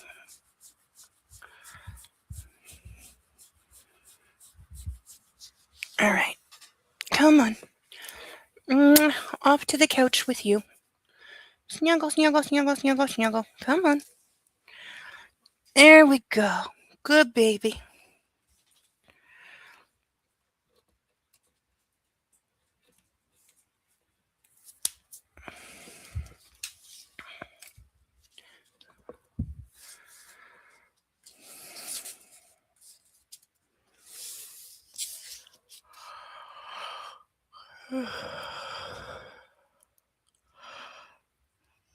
Hey.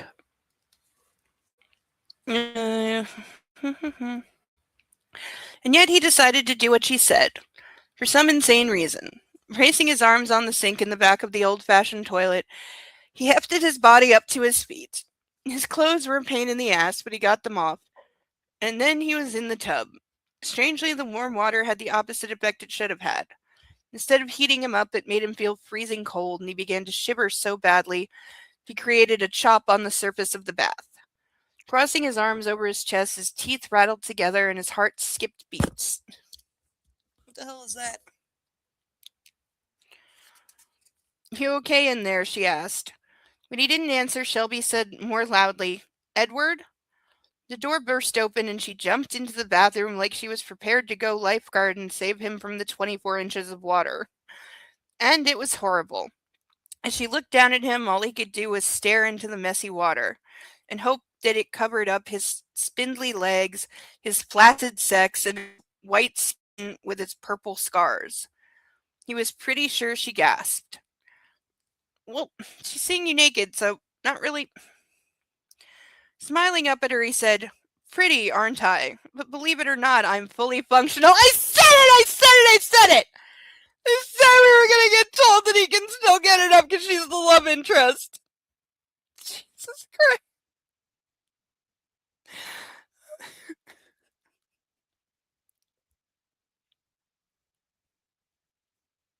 And we're stealing lines from Star Trek. If you know, you know. Fully functional will be the only thing people remember from a certain notoriously terrible episode. Oh, they really should have done more with that.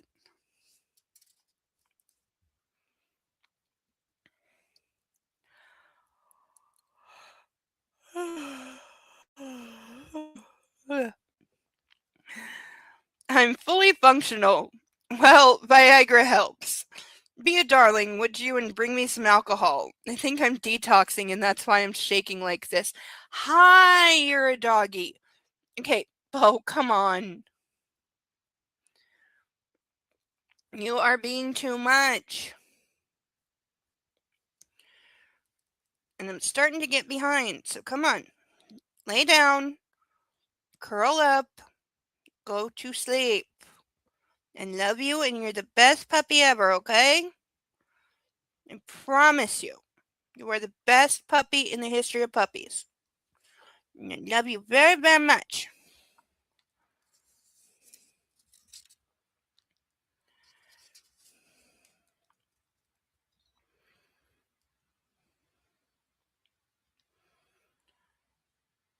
Do you... She cleared her throat. Do you need a doctor? No, just some Jim Beam or Jack Daniels. As she simply stared at him, he pointed through the open door behind her. I'm serious. What I need is alcohol. If you want to save me, get me some. Now. Did we know he was like this bad of an alcoholic? Doesn't that take like a long time?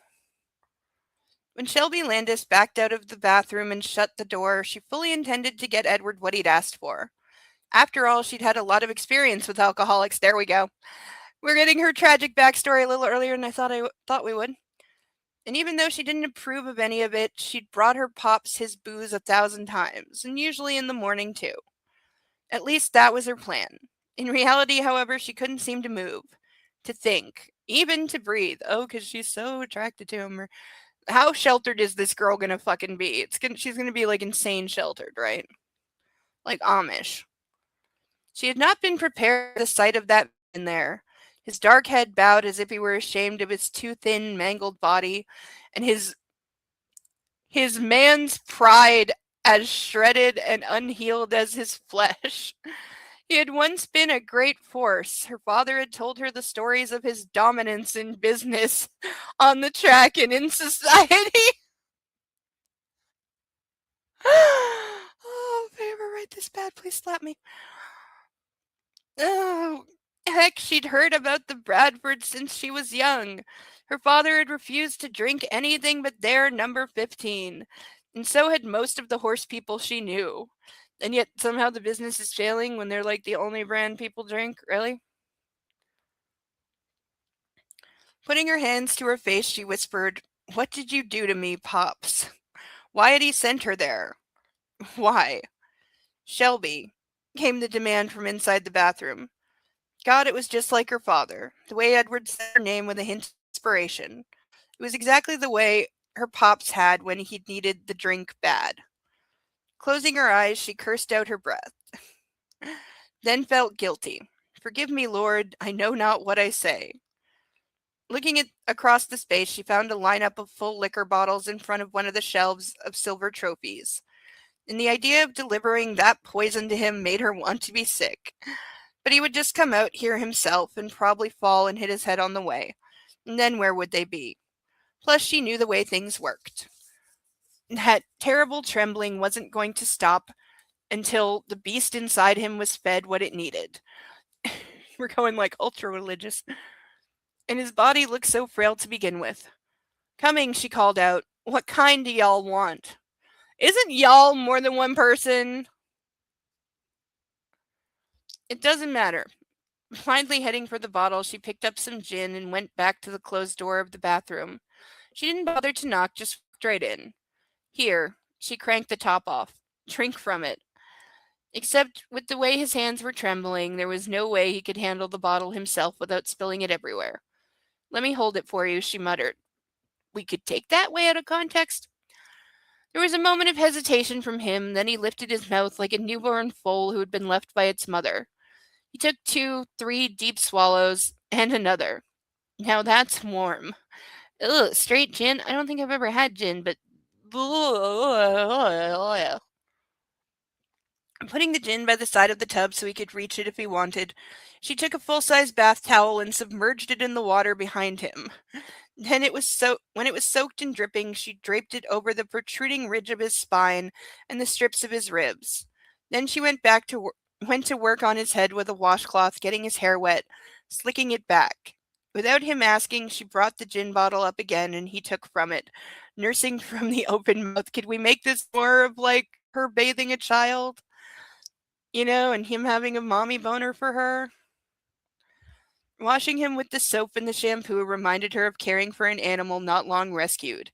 He was flinchy, mistrusting, half dead. "You need to eat," she said in a voice that cracked. "I don't have this in me, Lord. I can't do this again." I'm gonna guess like her father died. She hadn't managed to save that miscreant alcoholic father of hers. There we go. Losing 2 men in one lifetime seemed more than enough failure to go around. "I'm going to make you breakfast after this, Edward." "You don't have to." "Yes," she said roughly. "I know." Okay, so that's her motivation. She couldn't save her father, so she's gonna save him, gosh darn it, and God, why do you call on me to take on such burden, blah blah blah. She's gonna get really, really obnoxious, isn't she? End of chapter. And take a second to try and clean these. Cause wow. You know what it is? I forget that my eyelashes always hit glasses when I wear them. I'm not wearing mascara. That's literally why I don't wear mascara, because when I do, when I blink, I get bars on my cheeks. So I learned very young, don't wear mascara.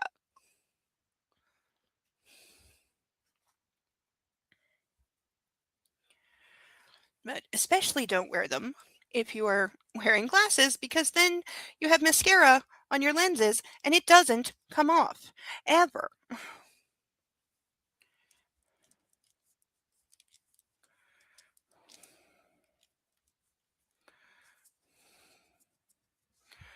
You know what? That's too fuzzy. This came with one of those.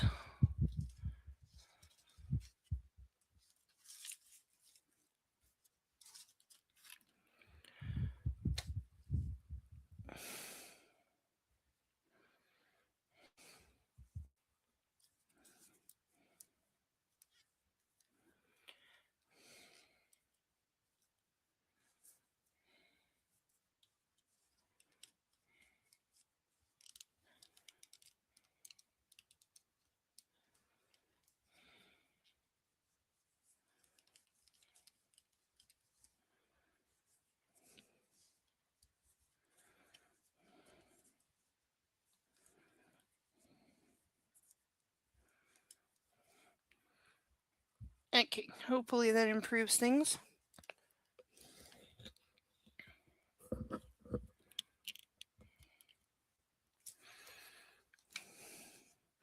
Also, just realized these look like the glasses that Penny puts on when she wants to flirt with Leonard in that one episode where she suddenly finds science hot.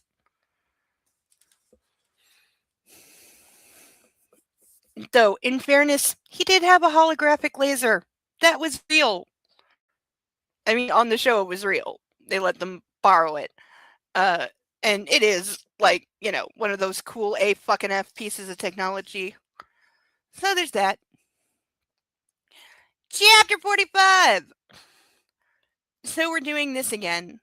At the sound of the male voice, Lizzie stopped in the process of transferring yet another Harida helixis spine into a fresh pot. Some kind of flower, I am sure. Closing her eyes, she took a breath and ordered her hands not to shake or drop anything. She'd been waiting for Lane to come and find her. It hadn't taken long. Well, he said, are we going back at this thing where you hear something you don't like and shut me out? Because if that's the script we're running here, are we going back at this thing where some of the word choices in this are bizarre? Because if that's the script we're running here, and it sure as hell looks like we are, I guess I should just hop back on a plane to New York and call it quits now. So much more efficient, and I don't have to run up a phone bill leaving messages on your voicemail. Hi, Ironton. Good to see you. Thanks for dropping by. We're finishing the book tonight. There's 2 more.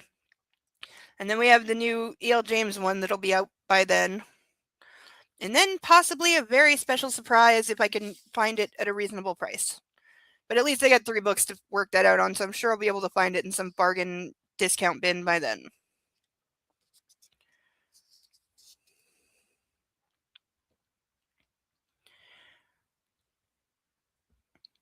Forcing her hands to keep going, she put the root system into the hole she'd dug in the pot and began to transfer fresh soil in to build things up. Something I didn't want to hear, she repeated.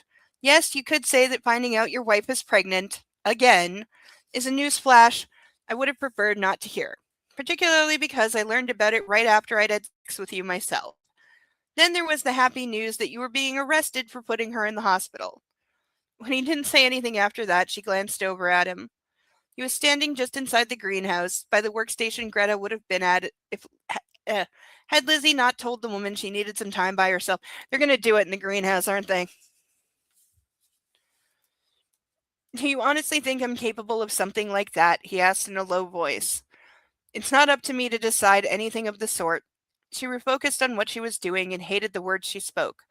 But one thing I will say is that the best clue to future behavior is the way someone has conducted themselves in the past. This is true. And I can't. I can't do this with you anymore. Whether or not any of it's true isn't the issue for me. After patting down the new soil, she reached for her watering can and tilted the thing over the ivy's feet. Okay, so some kind of ivy. In another 3 months, the plant would be ready to move outdoors to one of the beds or to the base of a wall or to pot on the terrace. They had had great luck with this variant on the estate, but it was only good planning to have backups. Wiping her hands off on the front of her potting apron, she turned to face him. I'm leaving. I gave my notice, so you don't have to worry about going back to New York. She had no trouble meeting his eyes, looking at him in the face, squaring off with him. It was amazing how clear you could become with others when you knew where you stood yourself. You really think I could do that to a woman, he repeated. Of course I don't, she thought to herself. But she stayed silent because she knew that if she really wanted him to leave her alone, the insinuation would hurt his male pride, and that sadly would work in her favor. Lizzie, answer the question. It's not any of my business. It just isn't. After a long moment, he nodded. Okay, fair enough. As he pivoted and went for the door, she had to admit she was a little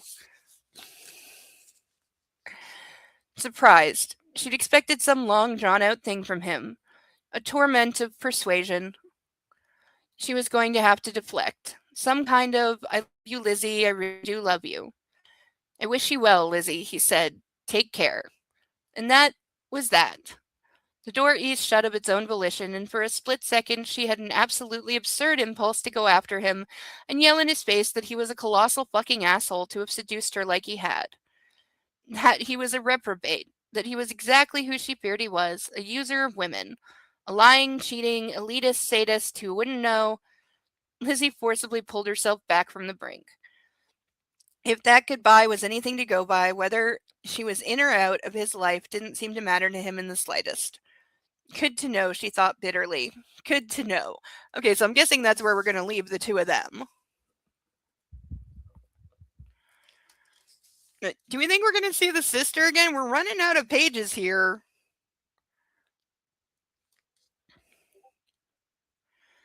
Here was the thing, Lane thought as he got behind the wheel of his 911. Oh, there we go. That's Porsche. Where's my pen?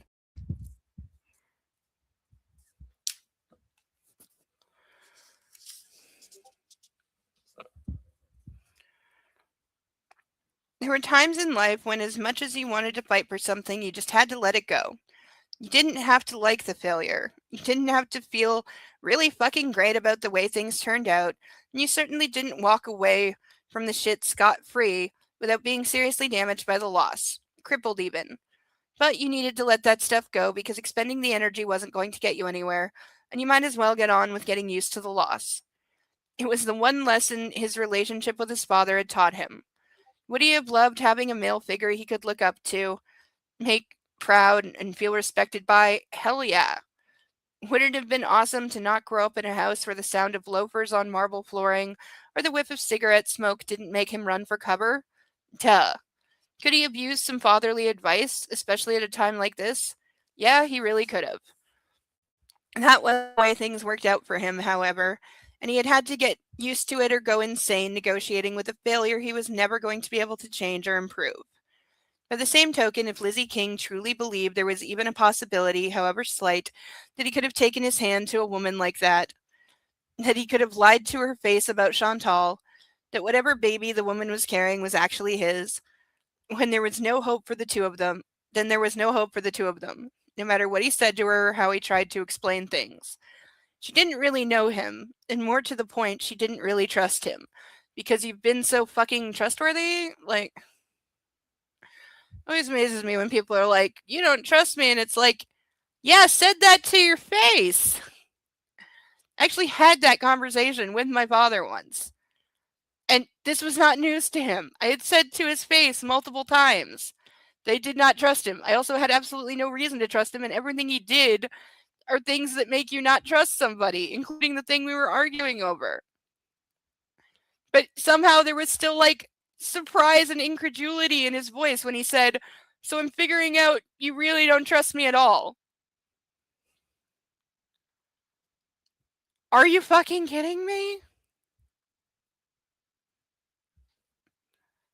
Like, there's no way in hell that should ever have been news. Also, literally had said it to his face multiple times. Like, what? You thought I was kidding? Hi, you're supposed to be sleeping. I know you heard my voice do the thing. I know you heard my voice do the thing, and you're being a good puppy like you were trained to do. I know. I'm sorry I disturbed your pre-nap time. Okay? I know, I know, I know. Yes, cuddling you makes the whole world better. I know. Yes, it does. Yes, cuddling you does make everything better. Yes, it does. Yes, I know. I know, but I'm really getting behind here, so I really have to read quickly. So, can you just stay close by? Because you're the best puppy ever. And you make everything better, and petting you fixes everything. Yes, you're correct. Yes, good boy. Lay down. That's a good baby. Mommy loves you. Yes, I love you. I love you.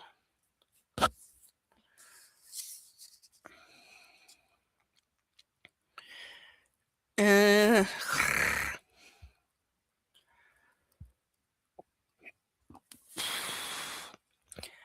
the fact that it was all bullshit, the fact that Chantal had cheated on him once again, had cheated him once again of the woman he loved.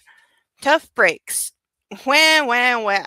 Excuse me. Go ask Santa for a new father, get the tooth fairy to bring you a next wife, whatever.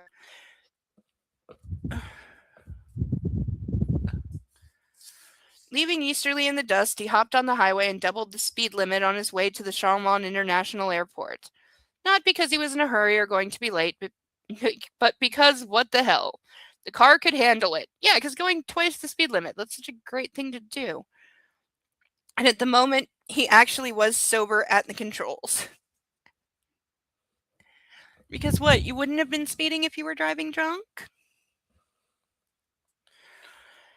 The entrance for the private arrivals and departures was the first exit off the concourse. He's gonna run into his father, right?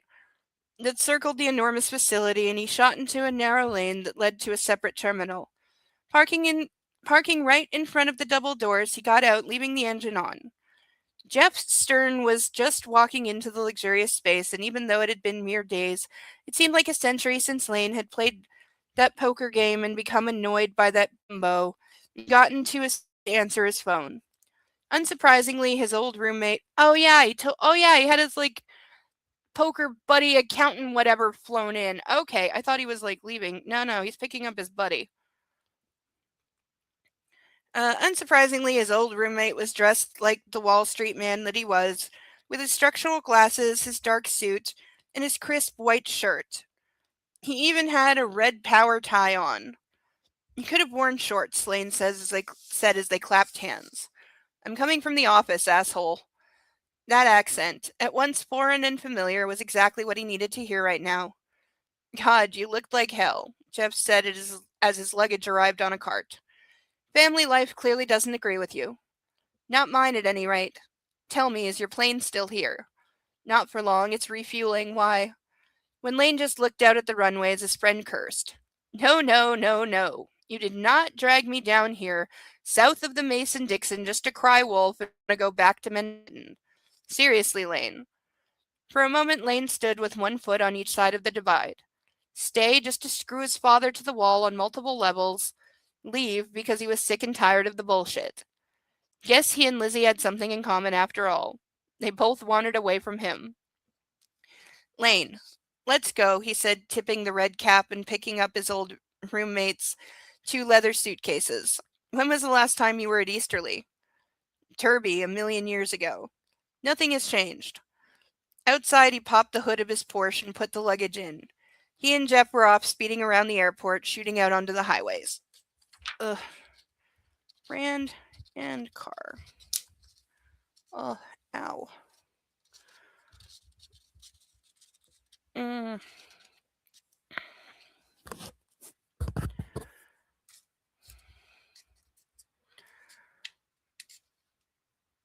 Uh.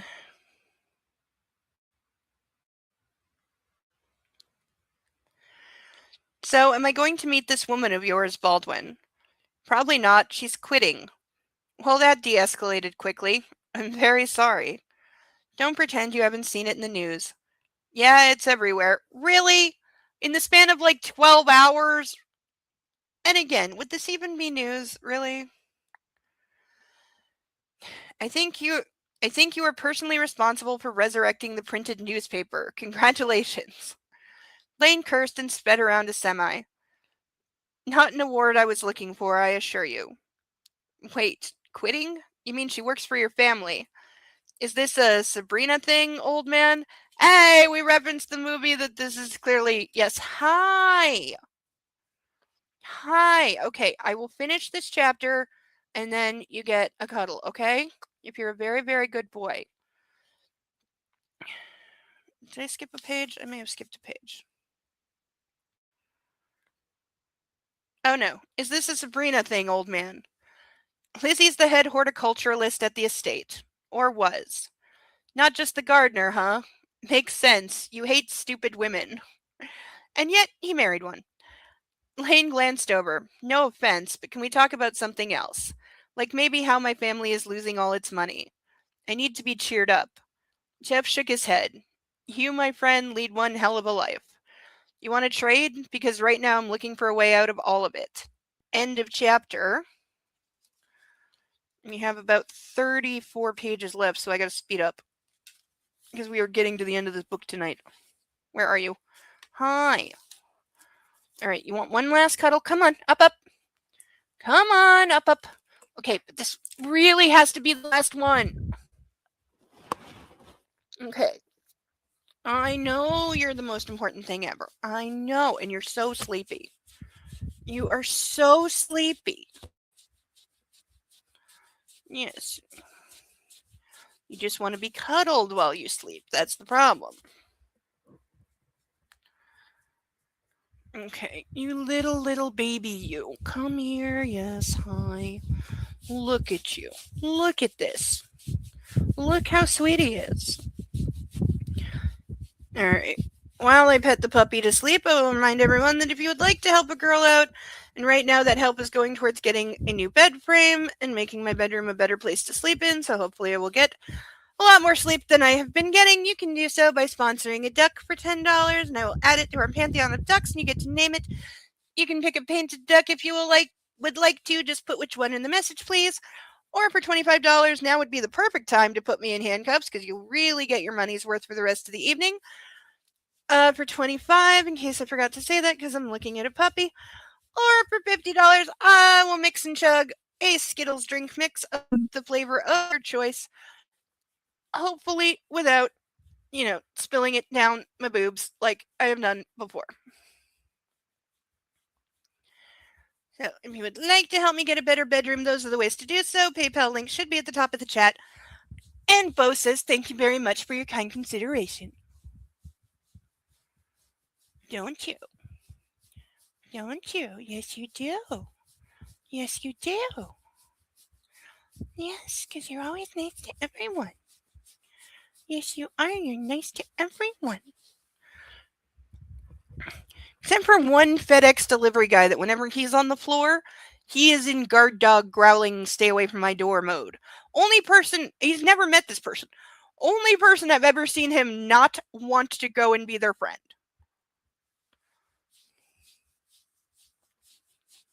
Right?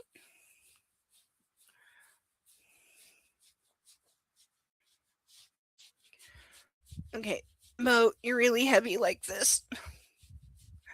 And I love you very, very much, but you're heavy and your fur is flying. Okay. You are sufficiently cuddled.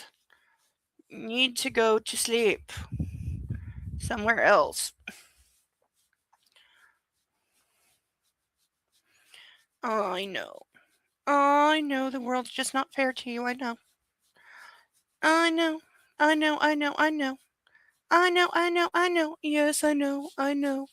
I know. I know you're a puppy. I know. I know you're so sweet. I know. Okay, come on. Down we go, little baby. Yes, yes, yes, yes, yes, yes, yes. Yes, yes, yes, yes, yes, yes, yes, yes. Squishy cuddle puppy. Squishy cuddle puppy. Good puppy. Yes, you are. Yes, you are, and I love you. Okay, go hold your pillow down. Okay, go to sleep. Mwah. Okay, kiss, kiss for the baby. There we go. Good baby. Okay, good baby. Go to sleep.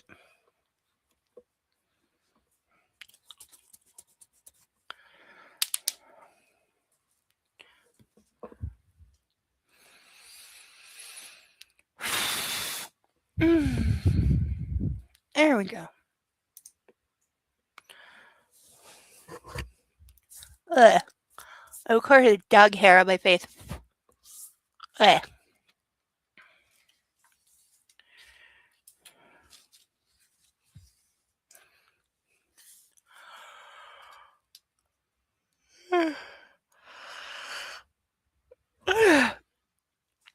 Not enough coffee. Chapter 46. That night, Lizzie arrived home to no tree in her front yard. Getting out of her farm truck, she looked around. The RS was still where it had been crunched. The mangled little car with its busted out windows, excuse me, its soaked and leaf riddled interior looking like something out of a video game. But the limb was gone. Nothing but fresh, sweet smelling sawdust sprinkling the ground in its place. Don't you dare, Lane, she thought. Don't you frickin' dare try to take care of me now. You can't say fucking in her head. She glanced up high and saw that the ragged wound from where the tree had split had been cut with care and sealed up so it would heal and the magnificent maple would survive the damage. Damn you. At least he'd left the car where it was. If he'd taken that too, she would have had to contact him to find out where to reclaim the body, so to speak. So he didn't go full Christian Grey. Just like 50-50. She should have known better than to assume it was over between them. Marching up to her porch, she talked at him. She talked at him the entire way.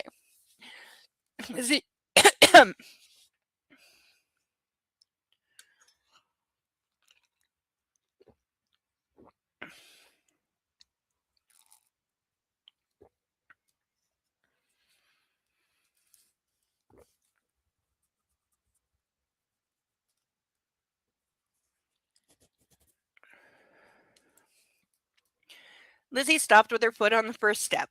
On her screen door, a note had been taped to the wooden frame. Great. Now what? Some kind of, now that cooler heads prevail, blah, blah, blah. He was a sick man, and she was going to do the right thing, and she was doing the right thing leaving.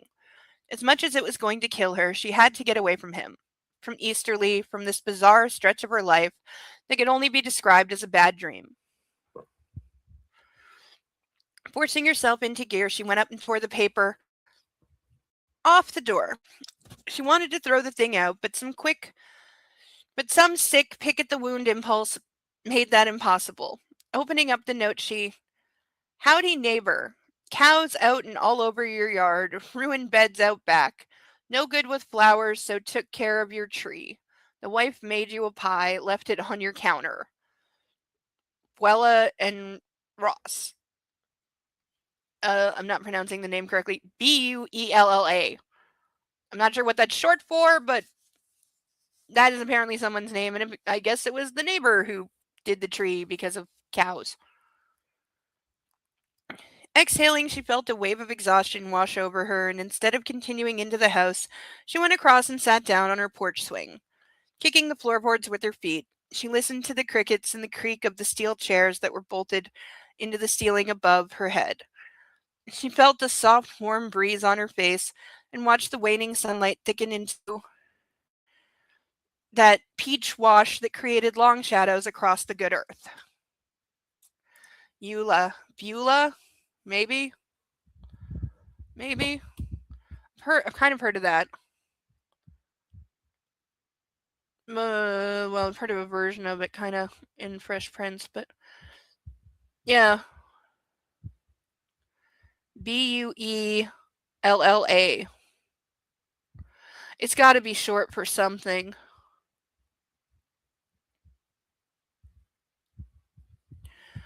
I'm guessing it's a very, very southern name. I'm definitely going to go with that.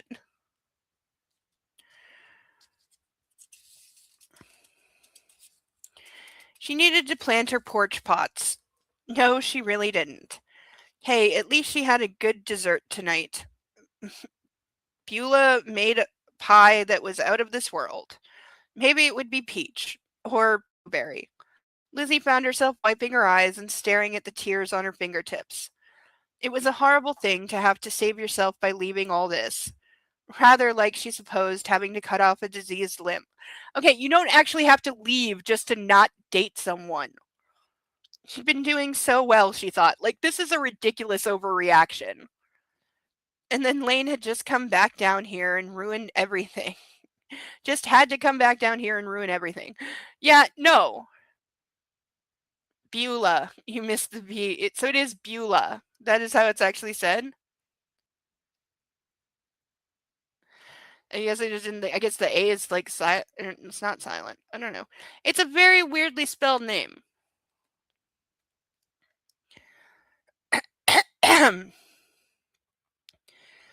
That's as much as Edward took out of there, Lane said as he paced around the guest room Jeff had been given. It was the best of the suites, looking out over the garden and the river, and it also had a desk big enough to qualify as a kitchen counter. In fact, back a million years ago, the set of rooms had been his grandfather's private quarters, and after the man's death, nothing had been touched except for regular cleanings. Jeff's comment when he'd walked in had been stereotypically dry. Something about whether the Civil War had been commanded out of the space. Predictably, though, the second the guy had accessed the financial data, the smartass qualifiers had dried up and the man had become all business. Anyway, it's almost time for dinner. Lane looked at his watch. We dress here. Well, everyone except for me, so your suit should be fine. Bring me something up here, Jeff muttered as he yanked off his tie, his eyes never leaving his computer screen. And I need some legal pads and pens. Oh, hello.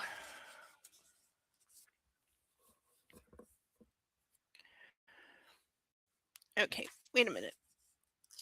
Don't turn the page for me, I'm not finished yet. You mean you don't want to see me and my father glare at each other across the souffle? Why are you assuming your father's gonna be there? It looks like he's taken off. Like this is what makes no sense. What the fuck?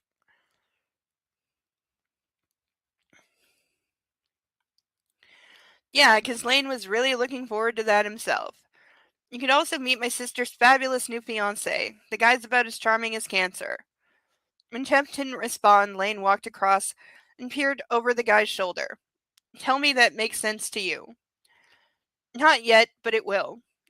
Right man for the job, Lane thought when he finally left. Out in the hall, he found himself staring at his mother's door. Maybe Edward was right.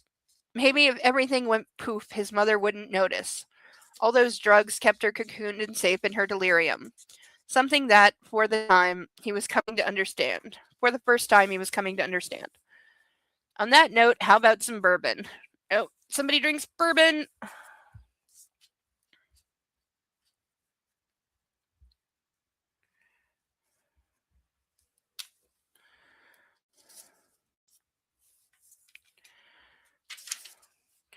Heading for the front stairs, he decided he was going to skip dinner himself.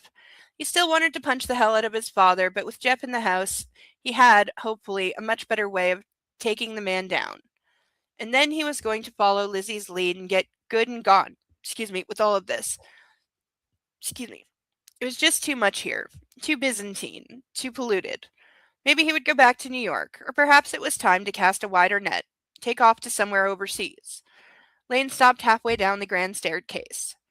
Mitch Ramsey and two CMP officers were standing in the grand foyer below, their hats off, their faces like something out of a textbook on criminal justice. No expressions at all. His dad's gonna have been like murdered or something because he was like fleeing people he owed debts to or something like that, right? Shit, Lane thought as he closed his eyes. Guess Samuel T hadn't been able to work the old boys network only so far. I'll go get my wallet, Lane called out, and I'll call my lawyer. Mitch looked up just as Mr. Harris came bustling in from the dining room. Oh, Mr. Baldwin, the butler said, these gentlemen are here to see you. I figured, I'll just grab my... Mitch spoke up. Can we talk somewhere privately? Lane frowned. I want my lawyer present. When Mitch just shook his head, Lane glanced at the other officers, neither of them meeting him in the eye. Lane descended down to the ground level and indicated with his hand. The parlor. As the four of them proceeded into the elegant room, Mr. Harris closed the double doors into the foyer, and by tacit understanding, nothing was said until the man came around the other side of the room and closed those panels as well. Lane crossed his arms over his chest. What's up, Mitch? You looking for a trifecta? Jin, then me, and now how about my father? It is with profound regret that I inform you. Yep, here we go. Here we go. A cold shot of fear rocked through his body. Not Edward. Oh God, please not Edward. A body was found in the river about 2 hours ago. We have reason to believe it was that of your father. See, there we go. This is why we've never talked to the father except for like two very tiny scenes this whole book, because he was just gonna be killed off anyway.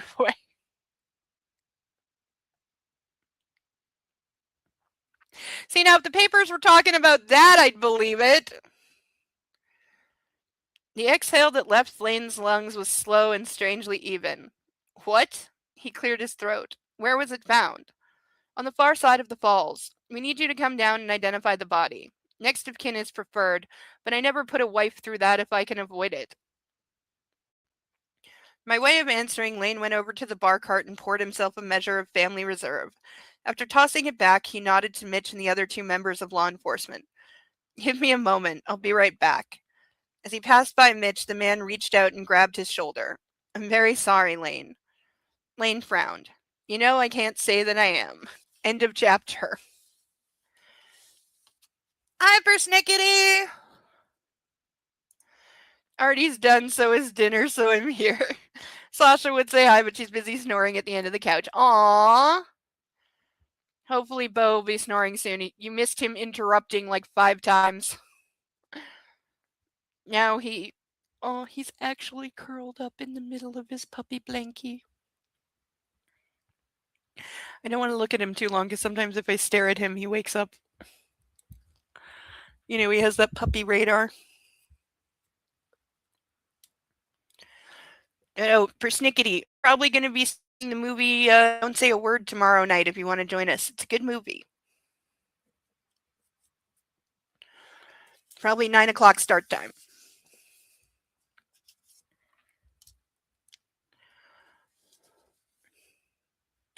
Oh no, the chickens!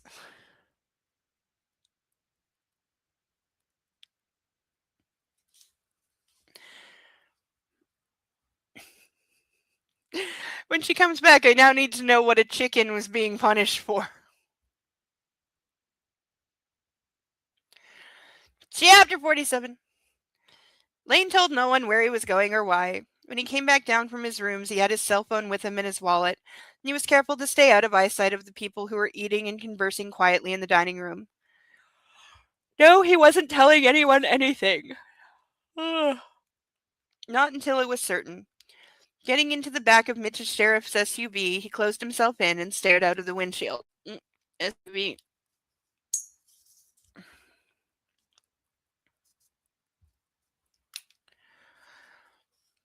When the guy was behind the wheel, Lane said, Does anyone know? We've kept it quiet so far. The body washed up into a boathouse slip about a quarter-mile from the falls.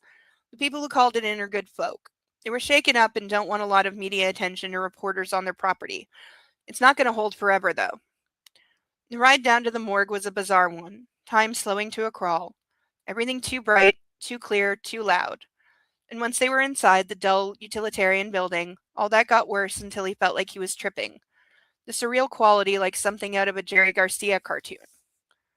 Oh, I should know who Jerry Garcia is, and I don't remember. Is he the guy that invented Tom and Jerry?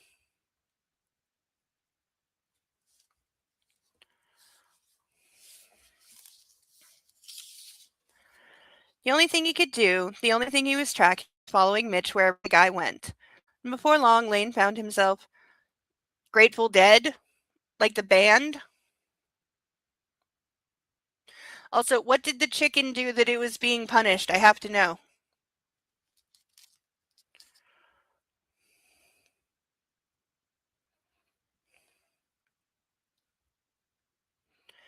Was he like also a cartoonist?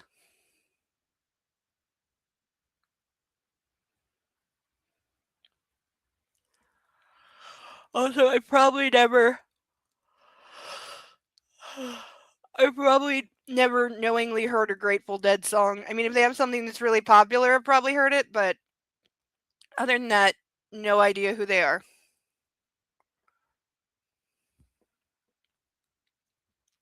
I mean, I know they exist as a band. He was a founding member. Is he still alive?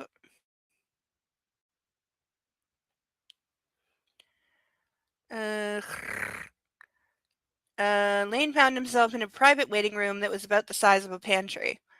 In the center of the wall ahead of him was a curtain that was pulled into place over what he assumed was a large glass window. Next to the setup was a door. No, Lane said to Mitch. I want to see him face to face. There was an awkward moment. Listen, Lane, the body's in a bad shape. It went over the falls and might have even tangled with a barge. It'll be easier. Not interested in easy. Lane narrowed his eyes on the deputy. I want in there. Mitch cursed. Give me a minute. Ugh. As the sheriff disappeared through the door, Lane was glad the guy hadn't fought him any harder than that because he didn't want to admit to the guy that the reason he needed to get up close and personal in this situation was that he had to be sure his father was really dead. Which was stupid. These cops would waste their time making this shit up. Mitch came back and held the door open. Come on in. Walking into the tiled space was something Lane was going to remember for the rest of his life. And Jesus, it was just like in the movies. In the center of the room, on a stainless steel rolling table, was a body bag. Absurdly, he noted it was the exact same type as the one Rosalinda had been put into. Yeah, are the police not gonna be like, hey, you've had 2 people turn up dead in as many days? Uh, is there a murderer at Easterly? Because there might be.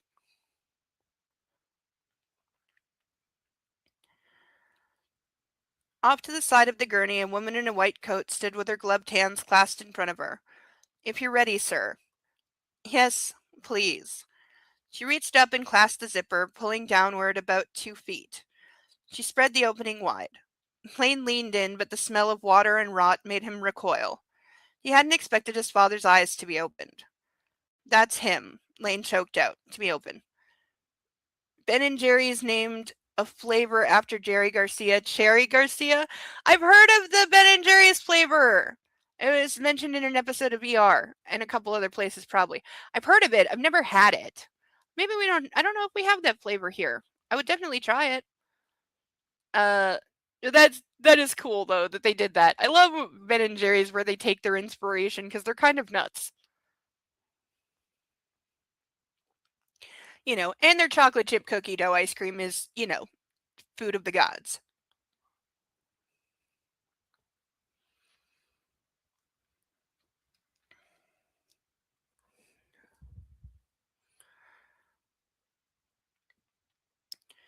I'm sorry for your loss, the coroner said as she started to rezip the bag. Oh.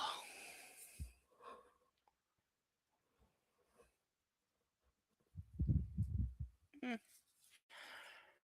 When she'd finished the job, he supposed they wanted him to leave, but he just stood there staring down at the body bag. All kinds of images coughed their way into his thoughts, a jumble of things from the past and present. No more future, though, he thought. There was going to be nothing further with the man after this point. God, of all the ways he's envisioned things ending between them, this quiet moment in this cold medical room with Mitch Ramsey on one side of him and a total stranger on the other was so not it. What now? He heard himself ask. Mitch cleared his throat. Unofficially, and do not hold me to this, we're pretty sure it was suicide. Given everything that's been, well, Okay, if the body is as mangled as they're claiming it is, there's no way in hell you would know, especially that quickly, if it was suicide. And they're still 50-50ing on whether Rosalinda was a suicide. So we're saying what? There were 2 unrelated or related, but separately on different days, different locations, 2 suicides from the same estate. At the same time, all kinds of other crazies going on. And he was clearly in the midst of packing to flee, so that's not someone who's going to kill themselves. We're back to these cops are really, really, really, really, really fucking stupid. Unless you found a gun in his hand when you found the body,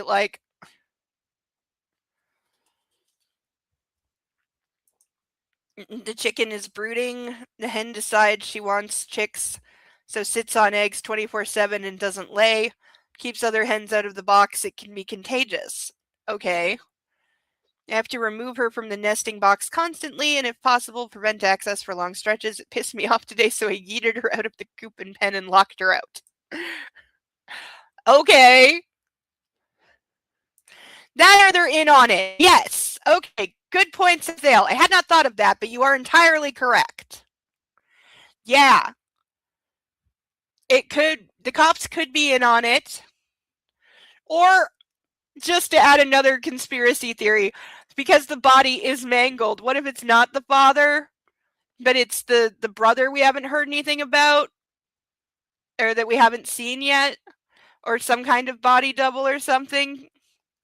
Because, like, the dude just borrowed $10 million. You don't do that if you're planning to, like, off yourself. Plus, from the little that we actually saw or spoke to this character, he was way too arrogant and egotistical and, like, you know, just all around a bully. Bullies don't off themselves like this. People who are that arrogant and full of themselves don't, like, no. They don't come to those kinds of endings. She does it a few times a year. She's a little shit about wanting babies. Well, maybe you should let her have babies. I don't know how that works with chickens, but they let enough bodies build up before they catch them. They can be the county that caught the serial killer. Yes! Yes, yes, yes, yes! Yeah! It's a secret plan by the Mitch guy to get recruited to the FBI. Well, I know that, persnickety, you're a girl. And you had to say it like that. Yeah, I'm not buying the self-deleting at all. No way in hell. Nope, not a chance. I didn't buy the first one as self-deleting either. No, it's gonna be something. Or, like, because the first person that died, she was having the long-term affair with the father. Maybe they killed her as, like, a warning to him. You know? Like, pay up or you're next.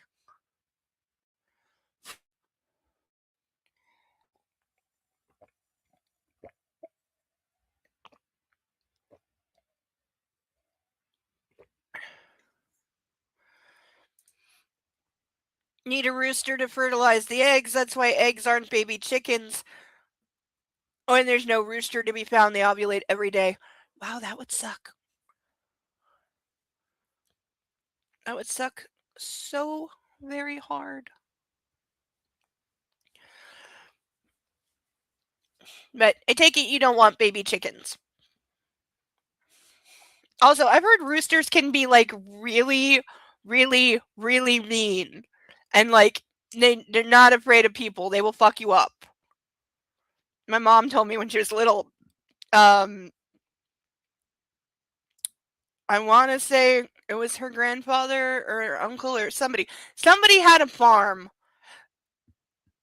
And when she was a little girl, so like 1958-ish, somebody had a farm that had a really, really, really big rooster. She said it was 3 feet tall, but, 5-year-old point of view, I don't know if roosters could actually get that big. But it was so mean and so vicious that the farmer used to control it with a whip. To which I was like, why is it, excuse me, if it's that mean and that vicious and that hard to control, why isn't it dinner? You're not allowed to have a rooster? Is that because it would cock-a-doodle-doo and wake up your neighbors? Is it like a zoning thing? Or is it because it would fight with Sasha?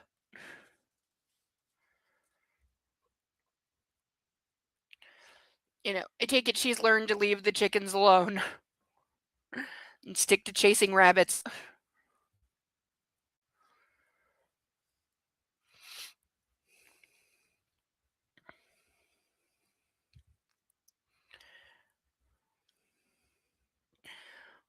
Pet peeve, people saying you can't eat eggs because they're unborn baby chicks. They're unfertilized eggs. Yeah, I know. I've known a few of those people. They're annoying. And many other things. Wait, they do? Hens cock-a-doodle doo too. Are you teasing the city girl? Because I've never heard that hens do that. I've never heard female chickens do that. Because the city would finally and probably confiscate the hens for me violating the law. Oh, are you not supposed to have hens either?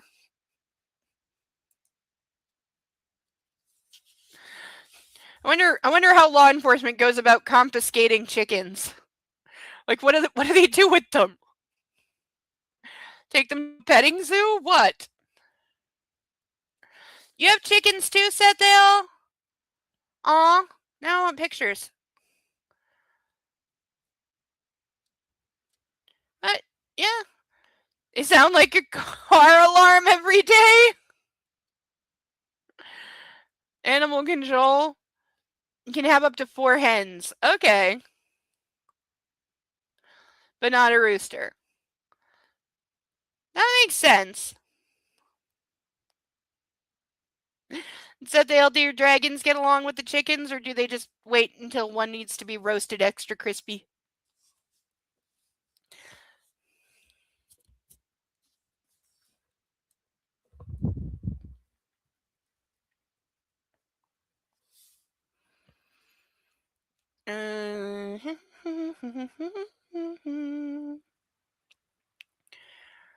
Yes, clearly. And law enforcement wasn't even aware of the missing money. What a fucking coward, Lane thought at his father.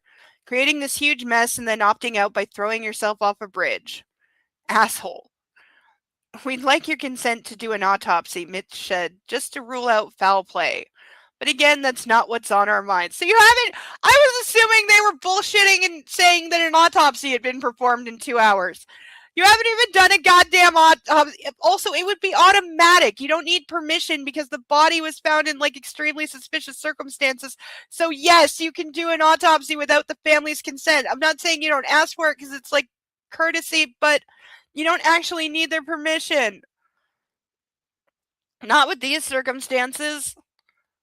Of course. Lane glanced over at the deputy. Listen, I need some time before this gets out in the press. I have to tell my mother, my brothers, and my sister.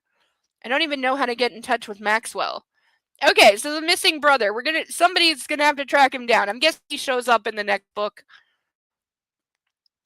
But I don't want him hearing about this on the 6 o'clock news. Or worse, TMZ. That actually happened to not with somebody dead, but almost dead. All right, I'm going to pick up a puppy and tell this story very quickly, and then we're going to finish this book. Come here. Hi. Hi.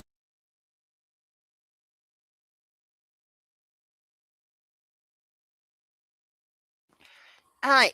Okay, I've got the puppy. Hi. Okay, can you settle? All right. Oh my God. Ears don't go off at dawn, but mid-morning? Okay, I approve of your, like, casual chickens. Little Miss Brooder will go off for half an hour. Did I mention she's kind of a bitch? Aww! I want a picture of the chicken. Put in the Discord if you have a picture of the chicken. Grandma does. We'll get about 2 dozen eggs every other day when they're all laying. Wow! That's a lot! Yeah, unattended death, automatic autopsy. Thank you, Sarah. Yes, thank you for the confirmation. Certain religions can mean a ban or an autopsy. That is true. Jewish Orthodox is one, but it's still, and there have been court rulings, if it's suspicious circumstances, I'm sorry, but your right to religion doesn't trump the states need to know if there's a murderer. But it can get contentious. I finally found where 2 to 3 chickens had been hiding their eggs. Some random feed bucket in the stall we use as storage. They were hiding their eggs? Like, because they didn't want people taking them?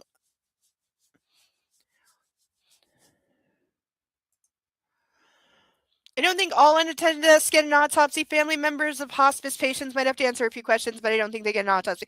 True. That could definitely be an exception. For sure. It is a lot. Plus, all the family in the area haven't bought eggs in years. Oh, that's so nice.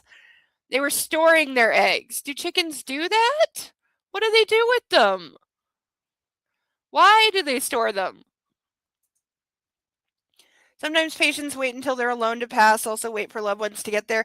Yeah, I get that. But yeah, my aunt, I think everyone knows I was in a car accident when I was a child, a bad one, where somebody was killed. And a lot of people were hurt. It was a big deal. It made the news. It was on the local news. It was in the papers. I used to have the article somewhere. Um, but that is my aunt found out about it watching the 11 o'clock news that night. They couldn't name names, of course, because we have actual privacy laws here. However, when there's a helicopter that had flown over the accident scene before the ambulance had even got there, she recognized her sister and me on the 6 o'clock news or the 11 o'clock news on TV, and had to order her kids out of the room before they noticed because they were very little. I was 10, so that makes them like 8 and like maybe 5 at the time. My aunt was then so panicked she grabbed her phone book, because this is back when people had phone books, and started calling down the hospitals looking to see which one we were in, and apparently it took her over an hour to realize that she was calling hospitals in her area where she lived, and we lived in a completely different city, so she was calling all the wrong places. But yeah, that's how she found out that her sister and her niece had been in a serious car accident. She saw it on the news. I remember when my mom found out about that, she was extremely pissed. I've never seen the footage. I'm sure it's archived somewhere. But that's considered attended, yes. If you don't need to refrigerate eggs you get from your own chickens, only ones that come from the grocery store. They secrete a film over the eggs that seals them. That's cool and weird. So how long do they like stay fresh enough that you could safely eat them if they're not in the fridge or they're from chickens? From like chickens that you have. I don't know. We found 16 eggs in a bucket and they're 3 different colors, so it used 3 different chickens laying there. It's just them laying when we let them out for the day instead of laying when they were put up at night. Okay. I guess chickens go and do their own thing. I mean, I'd imagine they got this whole egg laying system worked out pretty good at this point. Okay, Mo, know that you want to sleep in my arms tonight a lot. Because this is now the 6th time that you're interrupting. And you've had so much cuddles. But we do have 20 more pages to get through. So, I'm sorry, but I can't just sit here and hold you for another hour and a half. I know you don't understand. Well, you do actually, you just don't like the answer. Okay? Okay, so say goodnight to everyone. Tell everyone to help me get a new bed frame to put you on and cuddle you, because it's all for you. And when you can run around underneath if you're feeling particularly brave. You know, he's got that little dog thing where he doesn't like things being over his head because he thinks the world will fall on him. The eggs can sit for at least a month and still be safe to eat. It's fucking crazy. And by crazy, I mean super cool. But, okay, Bo, I know. You're so sleepy. I know, little baby. I know. Okay, I love you. I love you, little baby. Yes, I love you so much. Oh, so good. Oh, and your fur gets on my nose all the time. Come here. Come here. Come here. Come here. There we go. Give me the controls. I'm sorry. Okay, yes, I love you. Yes, I see your little blinky eyes and I love you. I love you, I love you, I love you. I love you, I love you, I love you. Yes, I do. Yes, I do. Good boy, I love you. Yes. Okay. You go sleep, please, okay? Can you do that? Yeah? Okay. You go sleep. You can go sleep, okay? Good boy. That's a good boy.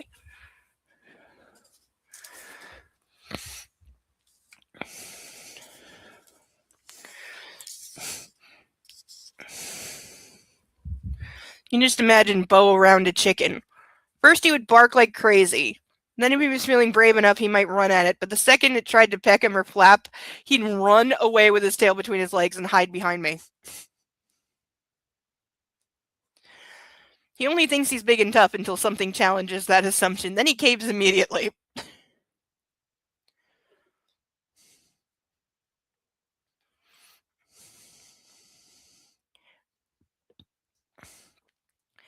Law enforcement is committed to working with you and your family. I'll be as quick as I can.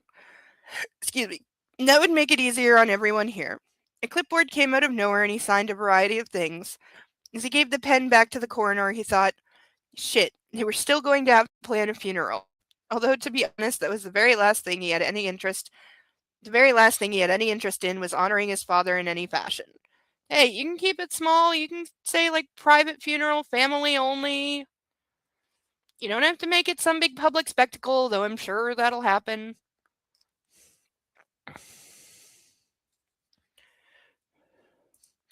In some counties, store-bought eggs aren't washed. They'll be in the carton dirty because it made transport and storage easier since refrigeration isn't needed, though I believe those counties have stricter health code and regulation regarding chickens and eggs. Yeah, my friend in the UK thinks we're weird here because all eggs in stores are pasteurized. And apparently that's just weird. And he doesn't like live in the country or anything. He lives in central London.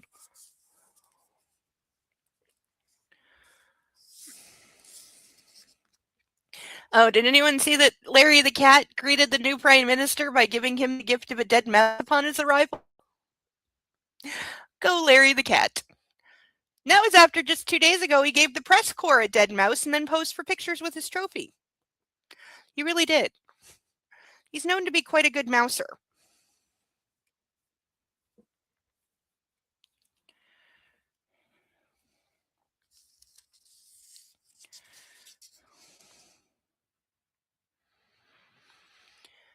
I'm not hungry.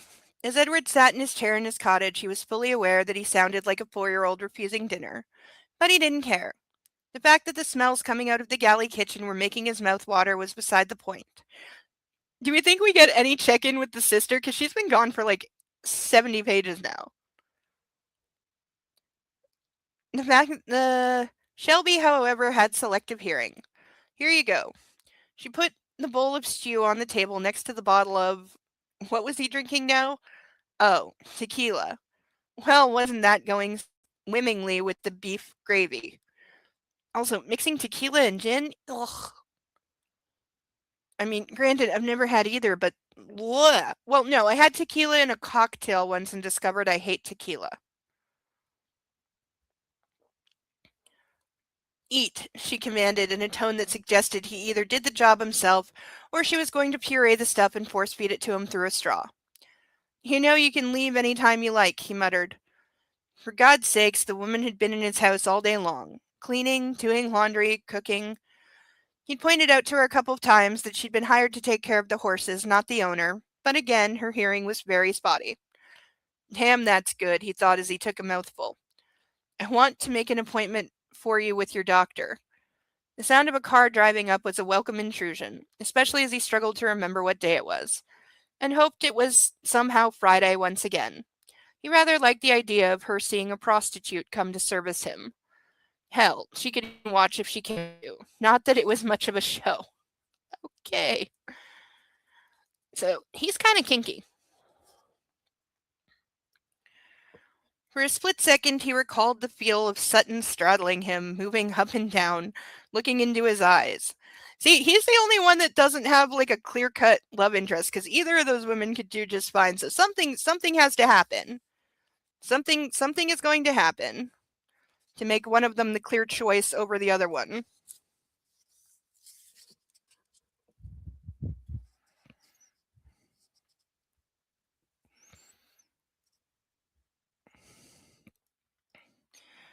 Uh,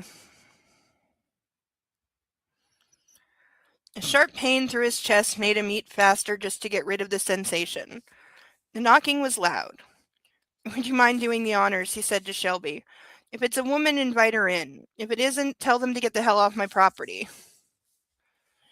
"Use the word hell, will you? We both know it's in your vocabulary." The glare she shot at him probably would have blown him off his feet if he hadn't been sitting down already. But she did go to the door.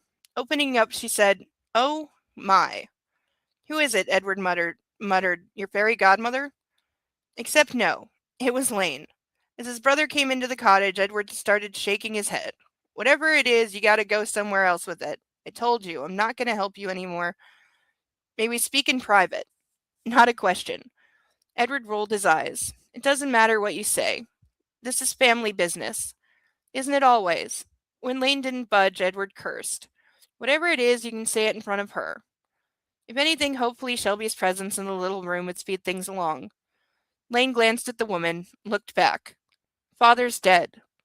As Shelby gasped, Edward slowly lowered his spoon back to the bowl. Then he said in a rough voice, "Shelby, will you please excuse my brother and me for a moment? Thank you kindly." Funny manners came back out of him in times of crisis. After Shelby scuttled out the door, Edward wiped his mouth on his paper napkin. "When?" "Sometime last night, they think. He threw himself off the bridge, most likely. His body washed up on the other side of the falls." Okay, anyone who could have jumped off a bridge could also have been thrown off a bridge. Edward sat back in his chair. He intended to say something. He really did. He just couldn't remember what it was. Lane evidently felt the same way because his youngest brother went to the only other chair in the room and sat down. "I told Mother I came out before I came out here. I don't think she has no idea what I said to her. She's not tracking at all. Also told Jin. Her reaction was just what yours is." "Are they sure," Edward asked, "that it's him?"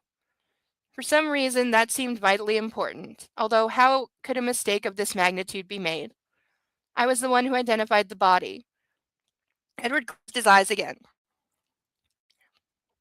and for a brief moment that pilot light of his flickered on again. "That shouldn't have been you. I should have done that." "It was fine. I didn't." Lane took a deep breath. "I don't seem to be having any reaction to it at all.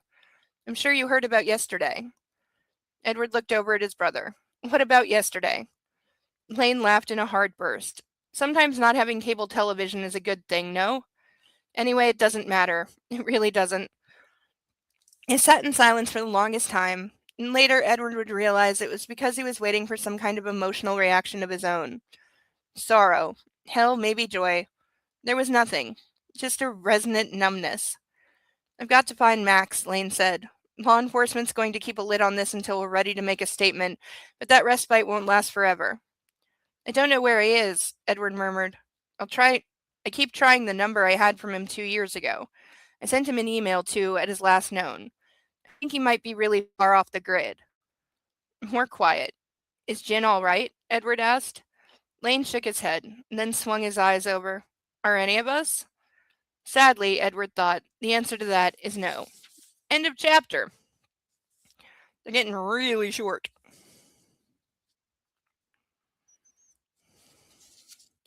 I don't think there's an epilogue.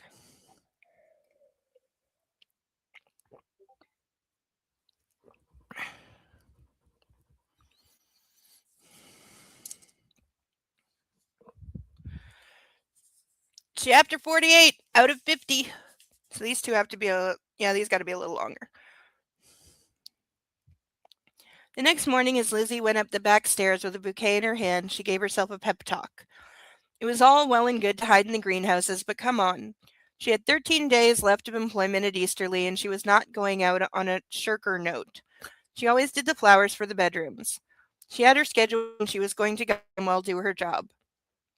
Up on the second floor, she squared her shoulders and went down to the best guest room. Mr. Harris had told her they had an unexpected house guest, and also there was no need to refresh the flowers in Chantal's room anymore. Good to know, Mr. Harris. Thanks so much. At least that was one person off her don't need to run into list. Too bad the number one spot was still under Easterly's roof. 13 days, she said under her breath. Just 13 days. At the broad door, she knocked and waited. After a moment, a male voice said, "Come in." Pushing the panels wide, she saw a man sitting on Lane's grandfather's desk across the way. His back bent into a comma as he scrummed down over a laptop. Next to him, a printer was spitting out pages marked with columns, and at his feet, wadded up balls of yellow legal paper dotted the floor. He didn't look up. "I'm just here with some flowers," she said. "Mm-hmm." Beside him on the window shelf was a tray of empty breakfast dishes. As she put the vase down on the antique bureau, she offered, "May I take that down for you?" "What?" he murmured while still focused on the screen. "The tray." "Sure. Thanks." He had to be here to look at those files, she thought, the ones Rosalinda had left behind. Not her business, she reminded herself. Going around the desk, she saw two expensive suitcases, one of which was opened and rifled through. And yet, she had the impression the man hadn't changed since whenever he'd arrived. His white shirt was wrinkled everywhere, so were his pants. Also not her business. Picking up the tray, "Oh my God." As he spoke up, she almost didn't glance over at him, figuring he'd found something in whatever he was going through. But then she realized he was staring at her. "What?" she asked. "You're Lizzie, right?" Recoiling, she glanced around, but come on, like there was someone standing behind her. Yes." "Lane's Lizzie, the horticulturalist." "No," she said, "no, not his." The man stretched his arms over his head, and as all kinds of cracking happened, she noticed he was very good looking, with dark hair and dark eyes that might have been brown, might have been blue. The accent was very definitely New York. "Wow," he murmured, "I thought you were made up. If you'll excuse me, I have some work to do." Who tells someone I thought you were made up? And now I understand why he didn't go after anyone else for 2 years. Don't ask, Lizzie told herself. Don't. "I'm sorry," she heard herself say. Crap. For 2 years, nada. I mean, look, we went to college together, so I saw firsthand how he earned his reputation. But for the last 2 years, he didn't go near a woman. I thought he was gay. Yeah, 'cause seriously, if you're not chasing skirt every night, you have to be gay, 'cause that's the fucking rule. Why are people stupid? I even asked if he was gay. The man put his palms out. Not that there's anything wrong with that. Oh my God! We had to 90s drop that line in a book that was written in 2015? Wasn't that a line from Seinfeld, she thought, and many, many, many, many, many, many, many other shows. So at least now I get it. The man smiled in a totally non-creepy way. The fact that you have to differentiate. But he says you're leaving. It's none of my business, but why? He's a good man. Not perfect, but good. Wouldn't suggest you play poker against the guy, though, not unless you have money to lose. Dude, aren't you here to do a thing? Why are you getting in the middle of this? Lizzie frowned. I didn't even know he was married, by the way. He never talked about her. I certainly never met her. And now, come to find out, it was about you all along. Well, anyway, back to work. Are you fucking kidding? Dude, what the hell is your problem? God, like I know you were flown in for exposition purposes, but fuck. Like the guy hadn't just dropped a bomb in the middle of the room. As Lizzie's heart started to pump at double speed, she said, "I'm sorry? Did you say you never knew he was married?" The guy looked back over at her. No, he never brought it up. He never brought up the woman. Not once in the 2 years he was sleeping on my couch. I didn't find out until he called me a couple days ago. But you must have met her, right? When she visited him? Visited him? Honey, we never had any visitors. And I would know because he never left my place. We played poker all night, I'd go to work, only to come back and find him on my sofa in exactly the same position I'd left him in. He didn't see anyone, didn't accept phone calls, never came back down here, never traveled, just locked himself away in my apartment and drank. I figured his next stop was a dialysis unit. Oh. The guy cocked an eyebrow as if he wanted to know if she needed any more information. Thank you, she said. Thank you for the flowers. I've never had a woman bring some to me before. And then he was back to work, frowning at the screen. Lizzie walked out of the room in a daze and had to remind herself to kick the door shut in her wake. After standing there for a moment, she swiveled her head and looked down the hall to Mr. Baldwin's room. No visitors, no phone calls. 2 years up in New York on some old friend's couch. And Chantal was supposedly pregnant. With Lane's baby. Lizzie wasn't consciously aware of deciding to move, but before she knew it, she had put the tray of dishes down on the runner outside the guest room and was tiptoeing over the carpet. When she got to Mr. Baldwin's room, she put her ear to the panels. Then she knocked quietly. When there was no answer, she slipped inside and shut herself in. That's not creepy at all. There was something eerie about the room. Then again, she was essentially trespassing as she had no valid reason for being in here. Well, no valid reason tied to her job.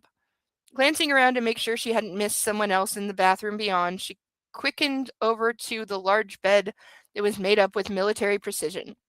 Lowering herself down to her knees, she craned under the side table, under the bed frame itself. The wisp of silk was still there on the floor. Lizzie stretched out her arm. Knock, knock, knock. Towel service, Mr. Baldwin. The hell? With a frantic lunge, Lizzie threw herself under the bed skirt, just tucking her legs in as the maid opened the door and walked in the room. Of course he's going to come in and find her under the bed. Like, this is so dumb. A soft whistling and the softer footsteps on the thick rug tracked the woman's progress as she went into the bathroom. Please don't clean, Lizzie thought as she lay still in the darkness. Just drop those towels and keep going. Drop the towels, keep going. God, her heart was pounding so hard it was a wonder the maid didn't hear the damn thing. Moments later, a miracle happened and those footfalls backtracked and the door was reshut. Lizzie sagged and closed her eyes. Right. Okay. She was taking cat burglar off her list of next possible careers after she left Easterly. Locking a hold on the lingerie, she stuffed the thing into the waistband of her khakis and covered it up by untucking her polo shirt. Then she shuffled out from under and got to her feet and brushed herself off. Back at the door, she heard, shoot, the vacuum cleaner running right outside in the hall. Down in Miss Aurora's quarters, Lane was struggling to get through his bacon and eggs. You don't have to finish that, she said next to him. Didn't think I'd ever hear that coming from you. The rules are suspended for today. Sitting back in the bark lounger, he glanced over at her little galley kitchen. All the dishes were done, everything drying in the rack. The sponge was in the dish. The dish towel was folded neatly over over the oven's long handle. Do you think Reverend Niece will do the service? He asked. At Shalom Baptist. Miss Aurora looked at him sharply. Really? That's my church. Edward and Jin's and Max's too. He looked at her. You were the only one who ever took us to worship. I think he would be honored. Good, I'll call him. As they fell silent, Lane stared straight ahead, seeing nothing, focusing on nothing. There wasn't anything in his brain either. He was numb from the floor up, an empty vessel reacting to the world around him rather than actually living in it. I'm not going to give you my blessing. He shook himself and glanced back across at her. I'm sorry? I'm not going to tell you it's okay to leave. Lane frowned and opened his mouth, then shut things up. Funny, he hadn't been aware of speaking that out loud, but then she knew him better than anyone else. Things didn't work with Lizzie. Again. Father's dead, Edward's moved out, Mother is, well, you know. Jin's going to marry that idiot and probably take Amelia with her. This whole era, it's over, Miss Aurora, and what's more, I don't know how the future holds any of us on this land anymore. Easterly. He moved his hand around, thinking of the estate and all the people and buildings on it. Easterly's part of the past, and you know I can't live in that. It's poisonous. The family, this house, the way of life, it's just poisonous. Miss Aurora shook her head. You're looking at it the wrong way. I'm really not. Miss Aurora sat forward in her chair and reached for his hands. This is your time, Lane. God has provided you with a sacred duty to keep this family together. You're the only one who can do it. This is all falling into place because it's your destiny to bind the blood once again. She has to die at the end of the book, right? We've only got maybe 15 pages left. I'm guessing she dies at the end of this book.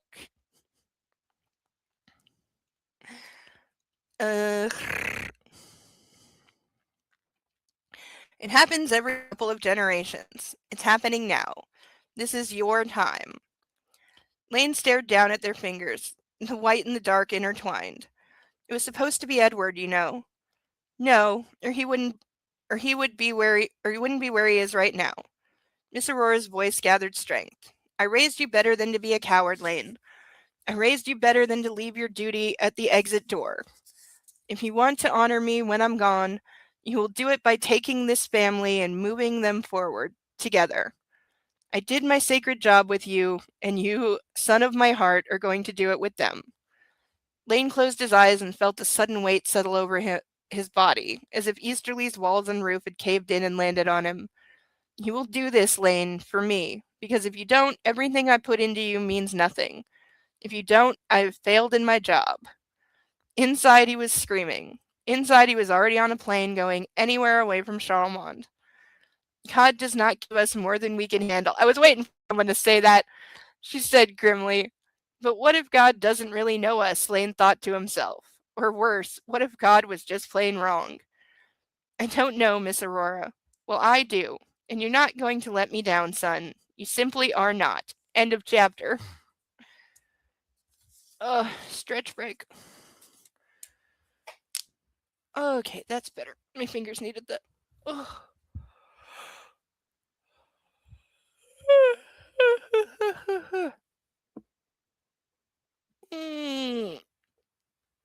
Okay, better.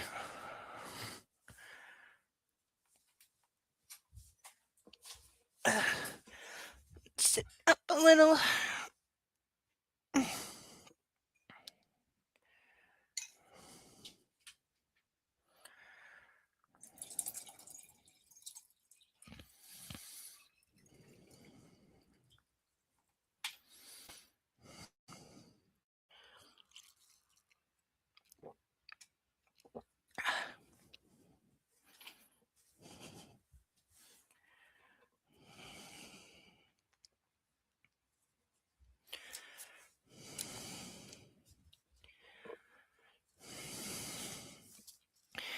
Chapter 49.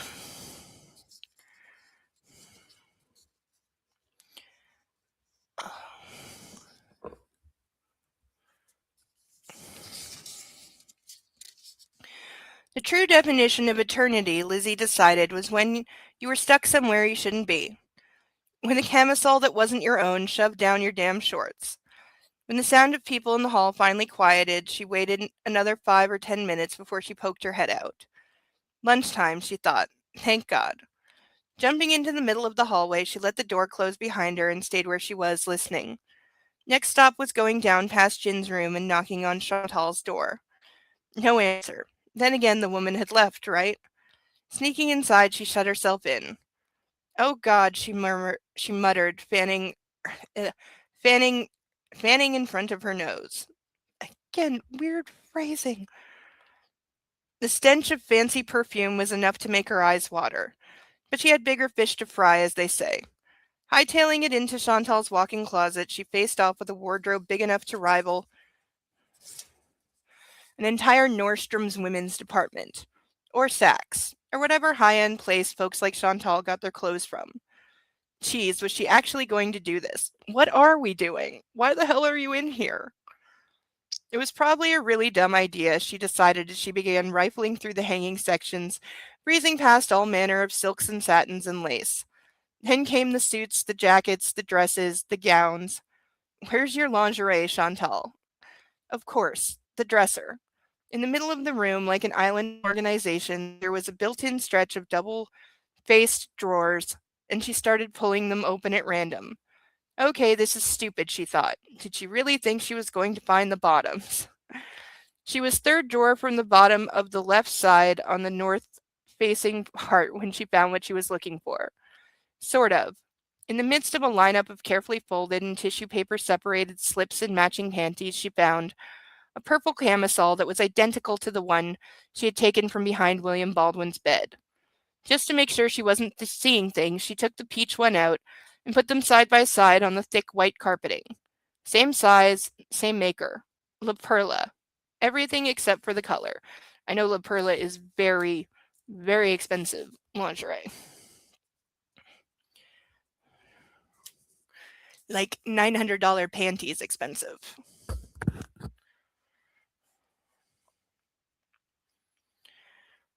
Lizzie sat back on her butt and stared at the two, and that was when she saw the stain on the rug. Over in the far end of the room there was makeup. There was a makeup vanity that was lined up in a windowed alcove that overlooked the gardens. It was the perfect place to do your makeup or have it done in natural light. Didn't they say her room that this room was like also a crime scene though? And yet apparently it's you can just walk in. And under the ivory legs in the corner there was an unsightly yellow stain in a circle. It was the kind of thing you'd find in a house with dogs, except Easterly had no dogs. Crab walking over, she wedged herself under the second piece of furniture and patted at the discoloration. It was dry, but as she brought her fingertips to her nose, yep, that was the source of the perfume smell in the air. Frowning, Lizzie rose up onto her knees. Oh, God. The glass-covered surface in the vanity had a crack down the center, and the mirror was smashed in a starburst pattern. You're just now noticing this? Also, what the fuck is she actually doing? With blood in the center. Time to get out of here, she thought to herself. Going back to the lingerie she'd laid out, she returned the purple one to where it had been, and then on a lark used the peach silk to clean her fingerprints off the dresser folds. All of them. The last thing she needed was for the police to come in here and find out she'd been sniffing around, so to speak. Lizzie froze at the sound of a man's voice, except it wasn't in the wardrobe with her. It was next door. Jin's room, she realized. Two people were talking, loudly. Oh, so I guess we are going to get something from the sister. Going over, she put her ear to the wall beside a painting of a French woman who was mostly nude. I don't care, came Jin's voice with greater clarity. It's just at the courthouse. Your father is dead. Lizzie recoiled, bringing her hand to her mouth. What? Richard Ford continued. We'll wait to be married until after the funeral. I'm not mourning him. Of course not. That would require having a heart, and we both know that the absence of one is an anatomical anomaly of yours. Lizzie backed off, stumbled, fell into the dresser. Excuse me. After a moment, she continued with the wipe down and then went back to the door in the hall. Went back to the door into the hall. Her heart was beating so loudly she couldn't hear well enough and decided to screw it. If she got caught, what were they going to do to her? She could just tell anyone she was checking for flowers. But no one was out there. Blindly heading for the staff stairs, her mind racing, her thoughts slamming into one another, splintering, falling to pieces. At the core, though, she came to one inescapable conclusion. She had made a terrible mistake. Okay, so we're saying she actually believed that he did it, and now she's like finding out that he didn't, because I don't recall her actually believing it at any point. Like, what the fuck? I swear this book contradicts itself.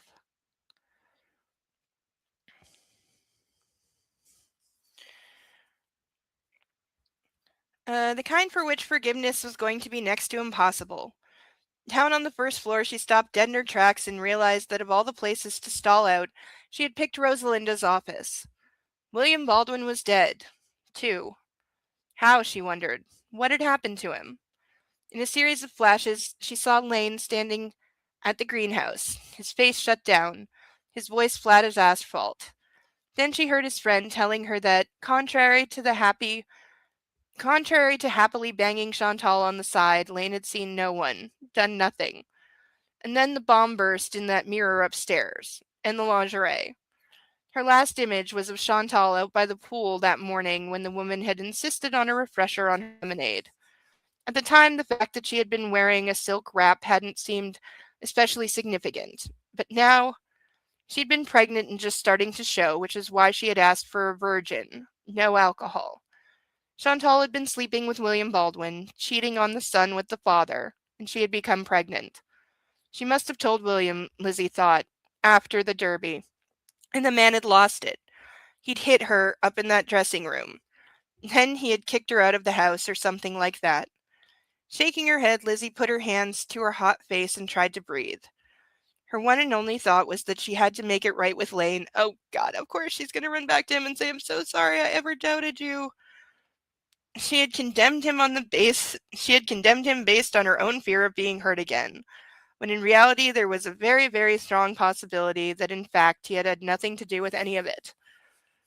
Chopping her arm, she knew words were not going to be enough. Not for this one. This is going to lead to them having sex.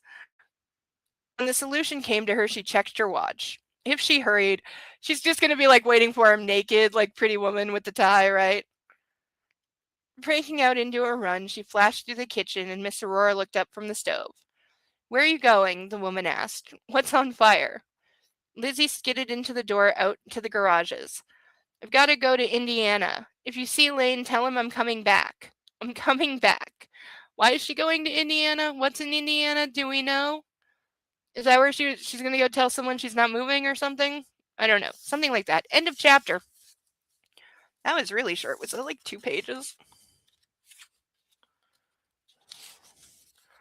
Literally 1, 2.5.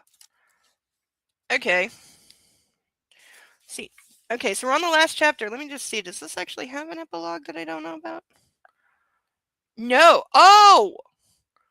Okay, I didn't know this. We're at pretty much at the end of the book. We've only got 3 full pages left. I didn't realize this. The last 8 pages are a sneak peek for the next book. Why do books do that?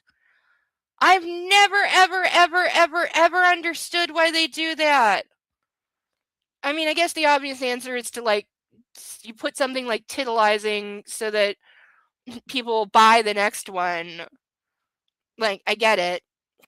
But yeah, we've only got a couple pages left, so we're going to be ending early tonight.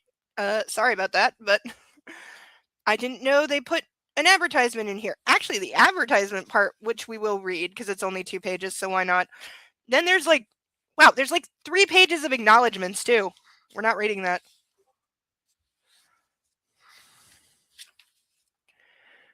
Oh, I think I have a picture of a chicken.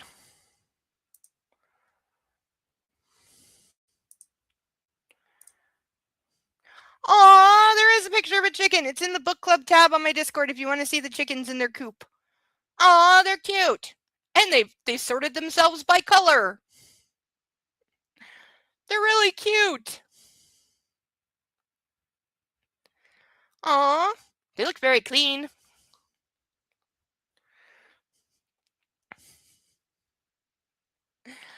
Aw, they do look so adorable.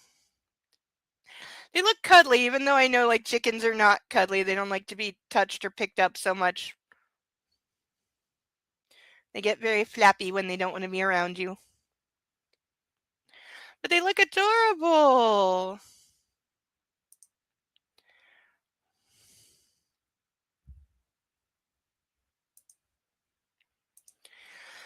All right, so since we're on the last very short chapter, last call if you want to sponsor a duck or me chug some Skittles. I really didn't plan on things ending this quickly tonight, but I did not look ahead, and I should have. Sorry.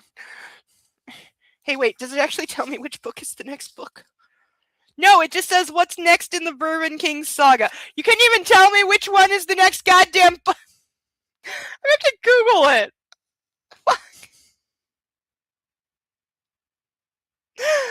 Oh my god. All right, chapter 50, last chapter, end of the book. Here we go. Let's see where we leave things off. It was actually pretty nice out here, Lane thought as he took a seat in the garden. Looking around at the ivy-colored walls. What do we got?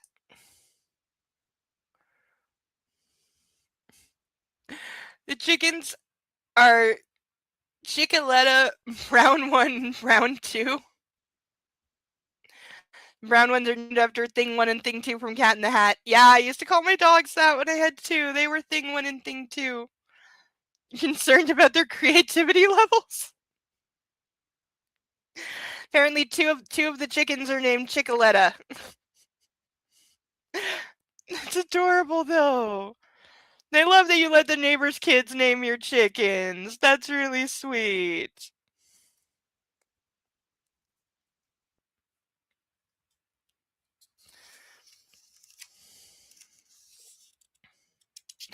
Oh, they're so cute. I want to pet them.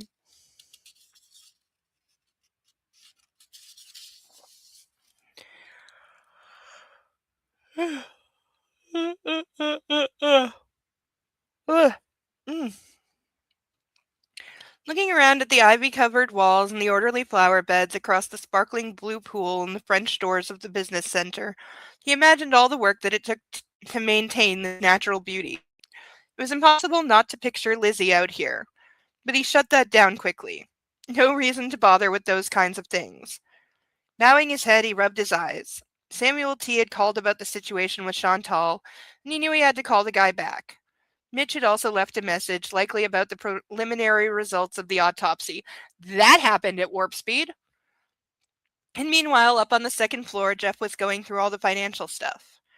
There were funeral arrangements to be made. He had no energy to deal with any of it.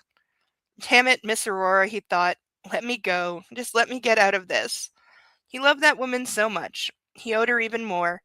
And yet, even with his mama kicking him in the can, he just wasn't in this fight anymore. Raising his eyes to Easterly's incredible white expanse, he stared at the mansion as a real estate appraiser would. Sutton Smythe's mortgage notwithstanding, they could probably clear most of the debt with Prospect Trust by the sale of the place. Hell, with his father dead, maybe he could just go to Sutton and ask him not to send the money and rip up that mortgage. Edward, he thought. He would send Edward to do that one. Or maybe not. Maybe he would simply let it all go. Maybe instead of trying to fly this broken aircraft they were all in, he would let the goddamn thing crash into a mountainside. He might die a coward who had let his mama down, but at least it would be over with faster than trying to yank at the controls and attempt to land on some airstrip far, far below. Okay, nice analogy. Maybe instead of. Oh. Lane. He closed his eyes. Great. He was starting to hallucinate. Like Lizzie would actually come find. Lane. Chirking around on the stone bench, he saw that. Well, hypothetically, he saw that she was standing a couple feet away from him. And what do you know? In the light of the very late afternoon, she was as beautiful as she'd always been. Natural, lovely, bright blue eyes and her sun-streaked hair, and that Easterly uniform that really shouldn't have been sexy, but which was on her. Lane, can I talk to you? He cleared his throat, sat up straight like a man. I hate all the references to like a man in this. Apparently he hadn't imagined this. Yes, of course. What do you need? If it's a reference, I'll have the butler. I'm sorry. As her voice cracked, she took a shuddering breath. I'm so, so sorry. What was she? Oh, my father. He shrugged. I guess you overheard something. Yes, he's gone. Funeral's in a week. Thanks for the kind words. I'm not talking about that. Although, well, I'm sorry that you lost your father. I know that wasn't a good relationship for you, but it's still hard. Well, I happen to excel at relationships that are not good. I'm quite facile with them. Again, the choice of words sometimes. Even to his own ears, his voice sounded fake. The words not ones he would normally use either. Edward, he thought numbly. He sounded like Edward. Lizzie came forward, and then he was more than a little surprised to find her kneeling before him. And she was. Okay, we could go to some very kinky places with this, but I don't think it's going there. Why are you crying? He asked. Are you all right? God, how can you ask that after what I did? She didn't do anything. They're going to make this big dramatic thing out of it. She didn't do anything. What are you talking about? In typical fashion, they were speaking over each other, and because he didn't have the energy left to decipher anything, he shut up in hopes she would do some explaining and clarify things. I was wrong, she choked out. I'm sorry I didn't believe you. About Chantal. I just. I didn't want to get hurt again, and I jumped to conclusions, and. Oh God, I know your father was the one. I know he was the one. He was the one who hit her. He was the one who got her pregnant. I'm so sorry. Tears streamed down her cheeks, falling like rain from her face, landing in the blue grass at his feet. Lane blinked. It was all he could. Jesus, his brain wasn't able to process any of this. He literally couldn't understand what she was saying. Reaching behind her, she pulled something out. A sheaf of papers that was folded in half. Sorry isn't enough, she said. I've hurt you too badly for that. This is going way, way, way, way, way too far. So I need to do something concrete, something to prove that I'm really with you, and that I love you, and I'm really with you. Is she going to propose or something ridiculous like that? She held the pages out to him. I need to show you, not tell you. Lane shook his head. If he was the one doing this, it would make more sense because he's the one who, took off.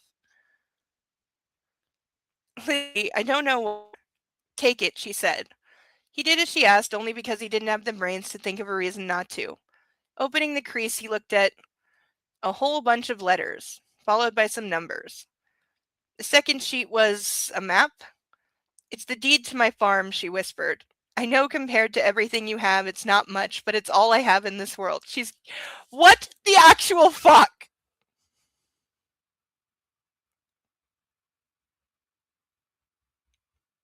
You know, if this was entirely religious, I would get this crazy ass shit, but it's not. Religion is just dashed in there here and there.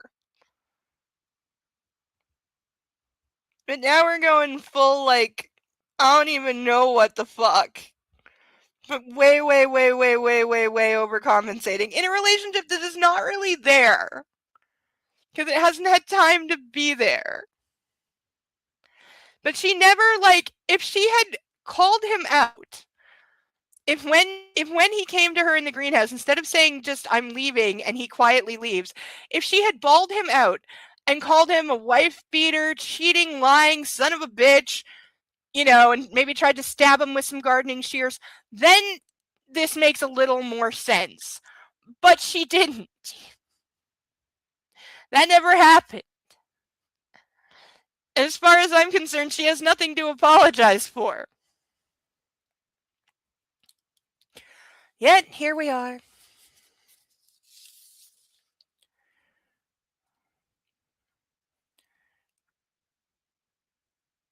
I don't understand. With the kind of money problems you're facing, it won't help with that kind of debt. But it's worth enough to pay for good lawyers, for people who can help you sort everything out. She tapped the document. I paid it off yesterday. I don't know anything on it. And I've been approached to sell it before. It's good land, it's valuable, and it's yours. Nobody does this. Nobody fucking does this. His breath left his body. His heart stopped. His soul broke in half. Because that's a thing that happens. I love you, Lane. I'm sorry I doubted you. I feel... God, you have no idea how badly I feel. Let me make it up to you the only way I know how. Or throw the papers in my face if you want. I won't blame you. But I had to do something that mattered. I had to offer you everything I am and everything I have. This is why it's going to be a Lifetime movie, because it sounds like one. Lane wasn't aware of reaching for her, but he knew the moment she was up against his chest. Wrapping his arms around her, he lost his shit completely. The dam cracking open, everything coming out in sobs. And Lizzie, with her big strong body and her big heart, held him for as long as it took. It's going to be okay, she told him. I promise you. Somehow it'll be okay. When he finally had it together enough to pull back, he had a quick urge to reach between his legs and make sure he was still a guy. Ah! Ah! Fucking... We could have a very nice moment there. But no, I cried in front of a female. Let me make sure my penis didn't fall off. We have to have that. What is with this fucking shit? Next book, I'm starting a bro shit counter. I'm going to call it something better than that. But every time this manhood fucking bullshit, toxic fucking garbage comes up, there's going to be a counter on it. I'll figure out what to call it. But this fucking shit is getting marked down. I'm reconsidering not burning holes in them.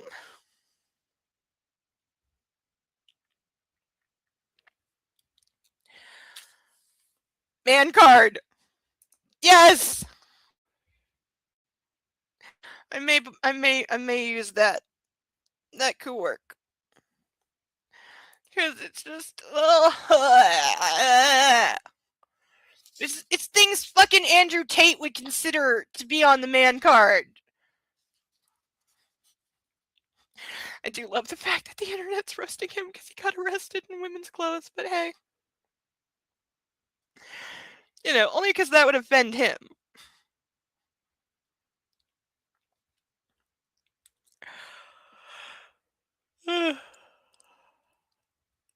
Oy.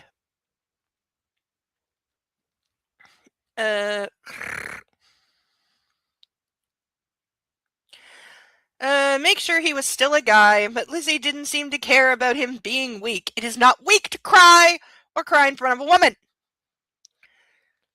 He wiped her face with his thumbs and kissed her. I love you, Lizzie. Then he shook his head, but I don't know about God. Oh, because of course we have to end this on a religious note. What? Lane took a shuddering breath. It's just something that Miss Aurora always told me. What's that? He kissed his woman again, because now she's his woman. I don't know if I have God, but I'm sure of this. I have you. And that makes me wealthy beyond means. Bringing her back up against him, he held on to her and stared up at Easterly. To hell with flying into a mountain, he thought. As of this moment, he was now head of the family, such as it was, and he would be damned if things went to hell and gone on his watch. End of book. That is where we're ending. With the world's most ridiculous Uno Reverso, now we're on 100 and engaged and together forever. And we love God and Jesus and everything will be magically fine and... This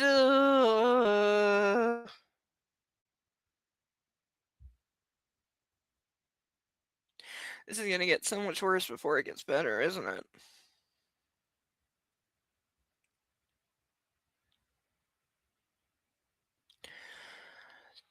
Should we take a look at the sneak peek for what we have to look forward to?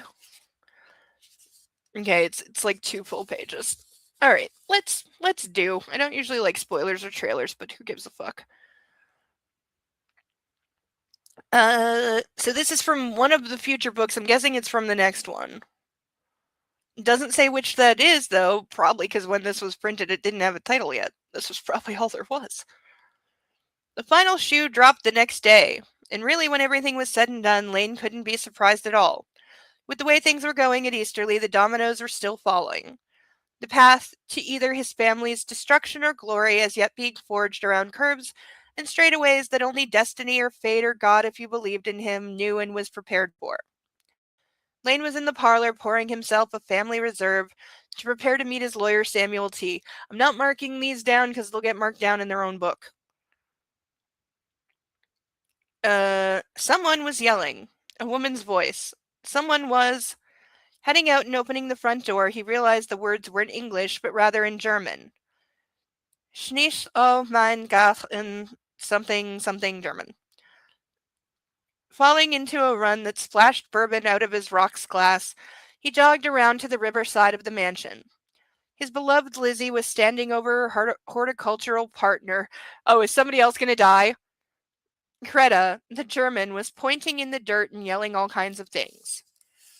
Everything okay, he asked. Did they find a body? Is there a body? He knew the answer to that one as he saw Lizzie's eyes were popped wide under the brim of her floppy hat. Lane, she said without looking at him. Lane, we have a problem here. Seriously, is there a body? She reached out and pulled Greta back until the woman fell onto her butt in the newly mowed grass. Don't touch anything. Lane, come over here, please. Okay, seriously, is there a body? Heading right up to her, he put his arm around her waist, more worried about his woman than any earthworm. Whatever it is, I'm sure. It's a finger. Lizzie nodded to the raw patch in the ivy. That's a finger in the dirt. Okay, so kind of right. There's part of a body. Are we going to know whose? Both his knees cracked as he got down on his haunches. Planting his free hand in the grass, he leaned in for a closer look into the shallow hole that it was. Yes, it was a finger. A human finger. The skin was smudged with earth, but you could see that the digit was intact all the way around. And God, it was fat. Like the thing had either swollen since it had been cut off or torn off or whatever. The nail was even across the top, and the base of the length, where it had been severed from its hand, was a clean slice. The meat inside gray. The pale circular dot on the bottom of the bone. But none of that was what really interested him. The heavy gold circle around it was the issue. I was going to say it's the father's, and yep, that's my father's signet ring, he said in a flat tone. Yeah, because he was killed by the mob for debts. It was not a suicide, fucking duh. Patting his pocket, he took out his phone, but then didn't dial anything. Yeah, because why would you call the police? Instead, he looked up, up, and he saw his mother's bedroom window. His father's battered body had washed up on the far side of the falls of the Ohio River mere days ago.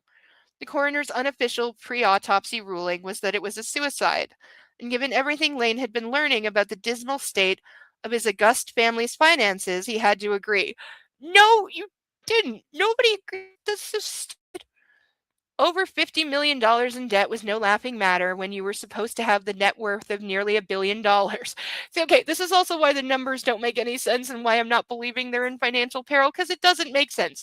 If it was $500 million, then I believe it. But 50, no, not for people like this, with all the resources and assets and their businesses, and Puppy wants some more attention.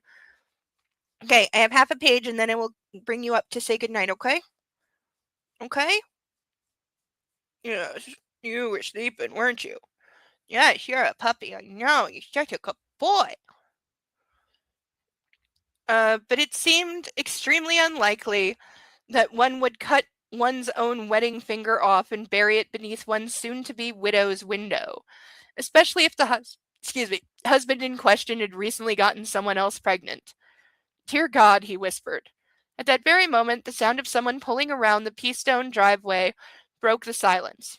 He had joined the party. Samuel T. suddenly got out of his vintage Jaguar. Or is this little gathering by invitation only? As Lizzie's hand went to Lane's shoulder and squeezed, he looked up at her even though he addressed his lawyer. Call the police, Sam. Right now. Why? If you found hidden treasure, we should keep it to ourselves. I don't think my father committed suicide. Samuel T. stopped short. I beg your pardon. I think. Lane glanced at it as his lawyer and then went back to looking at Lizzie, because once again he needed her strength. I think someone might have just murdered my father. And what's worse, he was going to be the prime suspect. After all, the wife he was divorcing was the one his father had gotten pregnant. That does not make, with everything else going on, he would not be the prime suspect. No fucking way. But that's the blurb we get for the next one. I'm guessing that happens right at the beginning, because usually the blurbs are like at the beginning. But we are officially done with the book. We got all the way through it. Look at us. Aren't we just fucking awesome? Yes, we are. You know what else is awesome? This puppy. Come on, up. This is.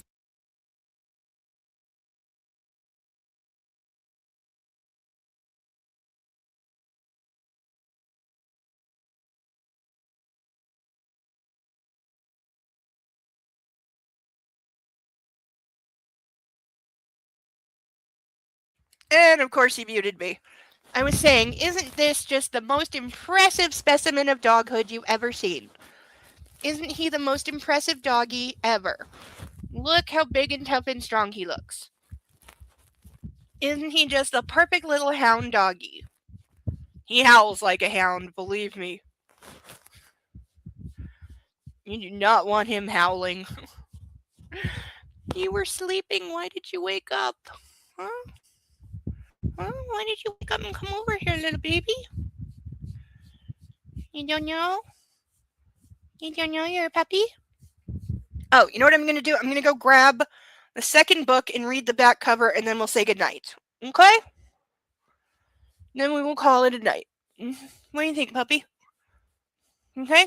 I'll be right back. It'll take me 2 secs. Okay, you hold the fort. I'd put him on the chair, but he'd freak out. I'll be right back.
All right, I figured out which is which.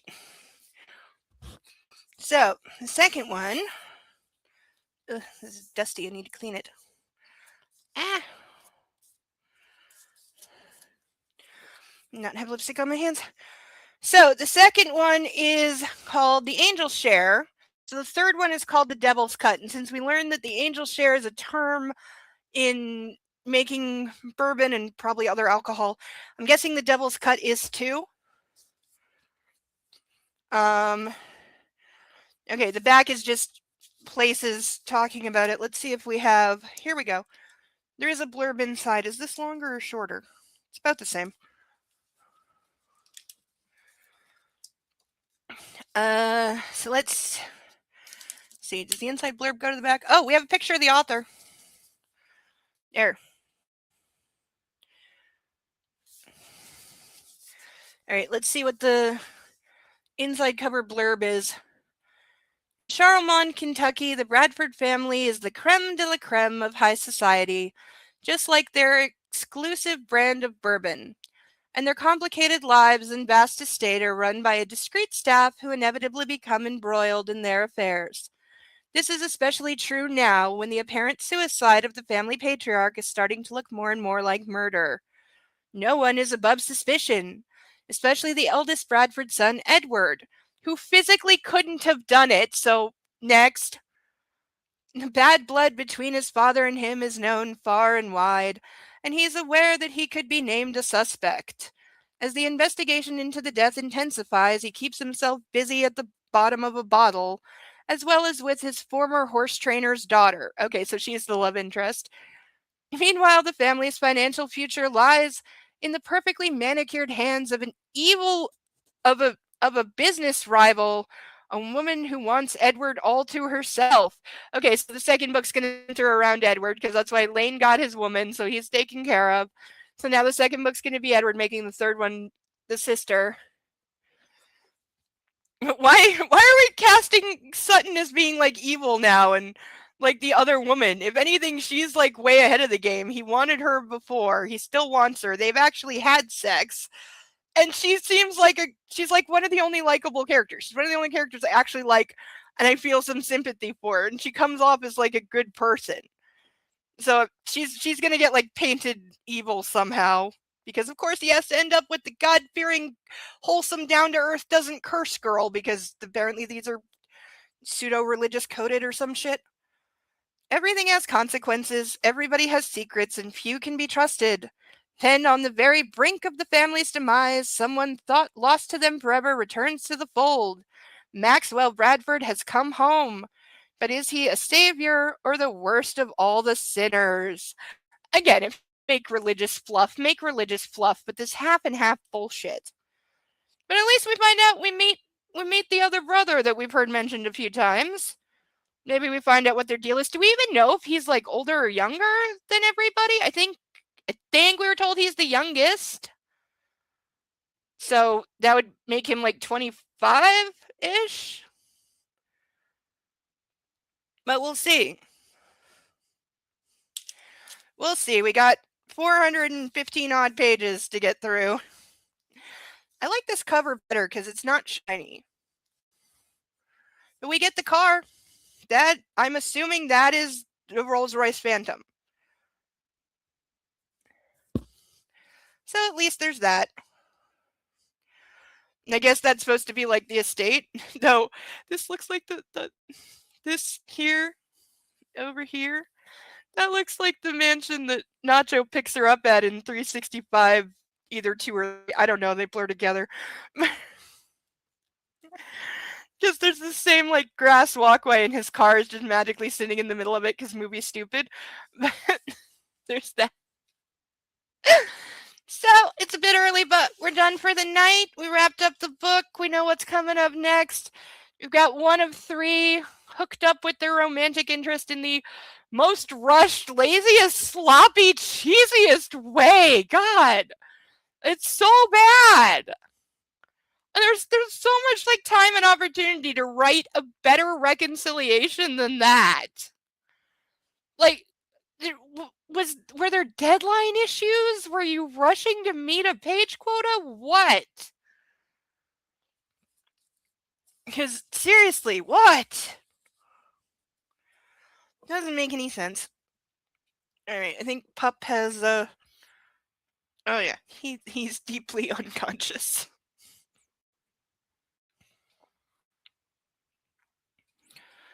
No. He's curled up on his puppy bed. So he's a happy baby. Well, happy as he can be for a night when he didn't get to eat a duck.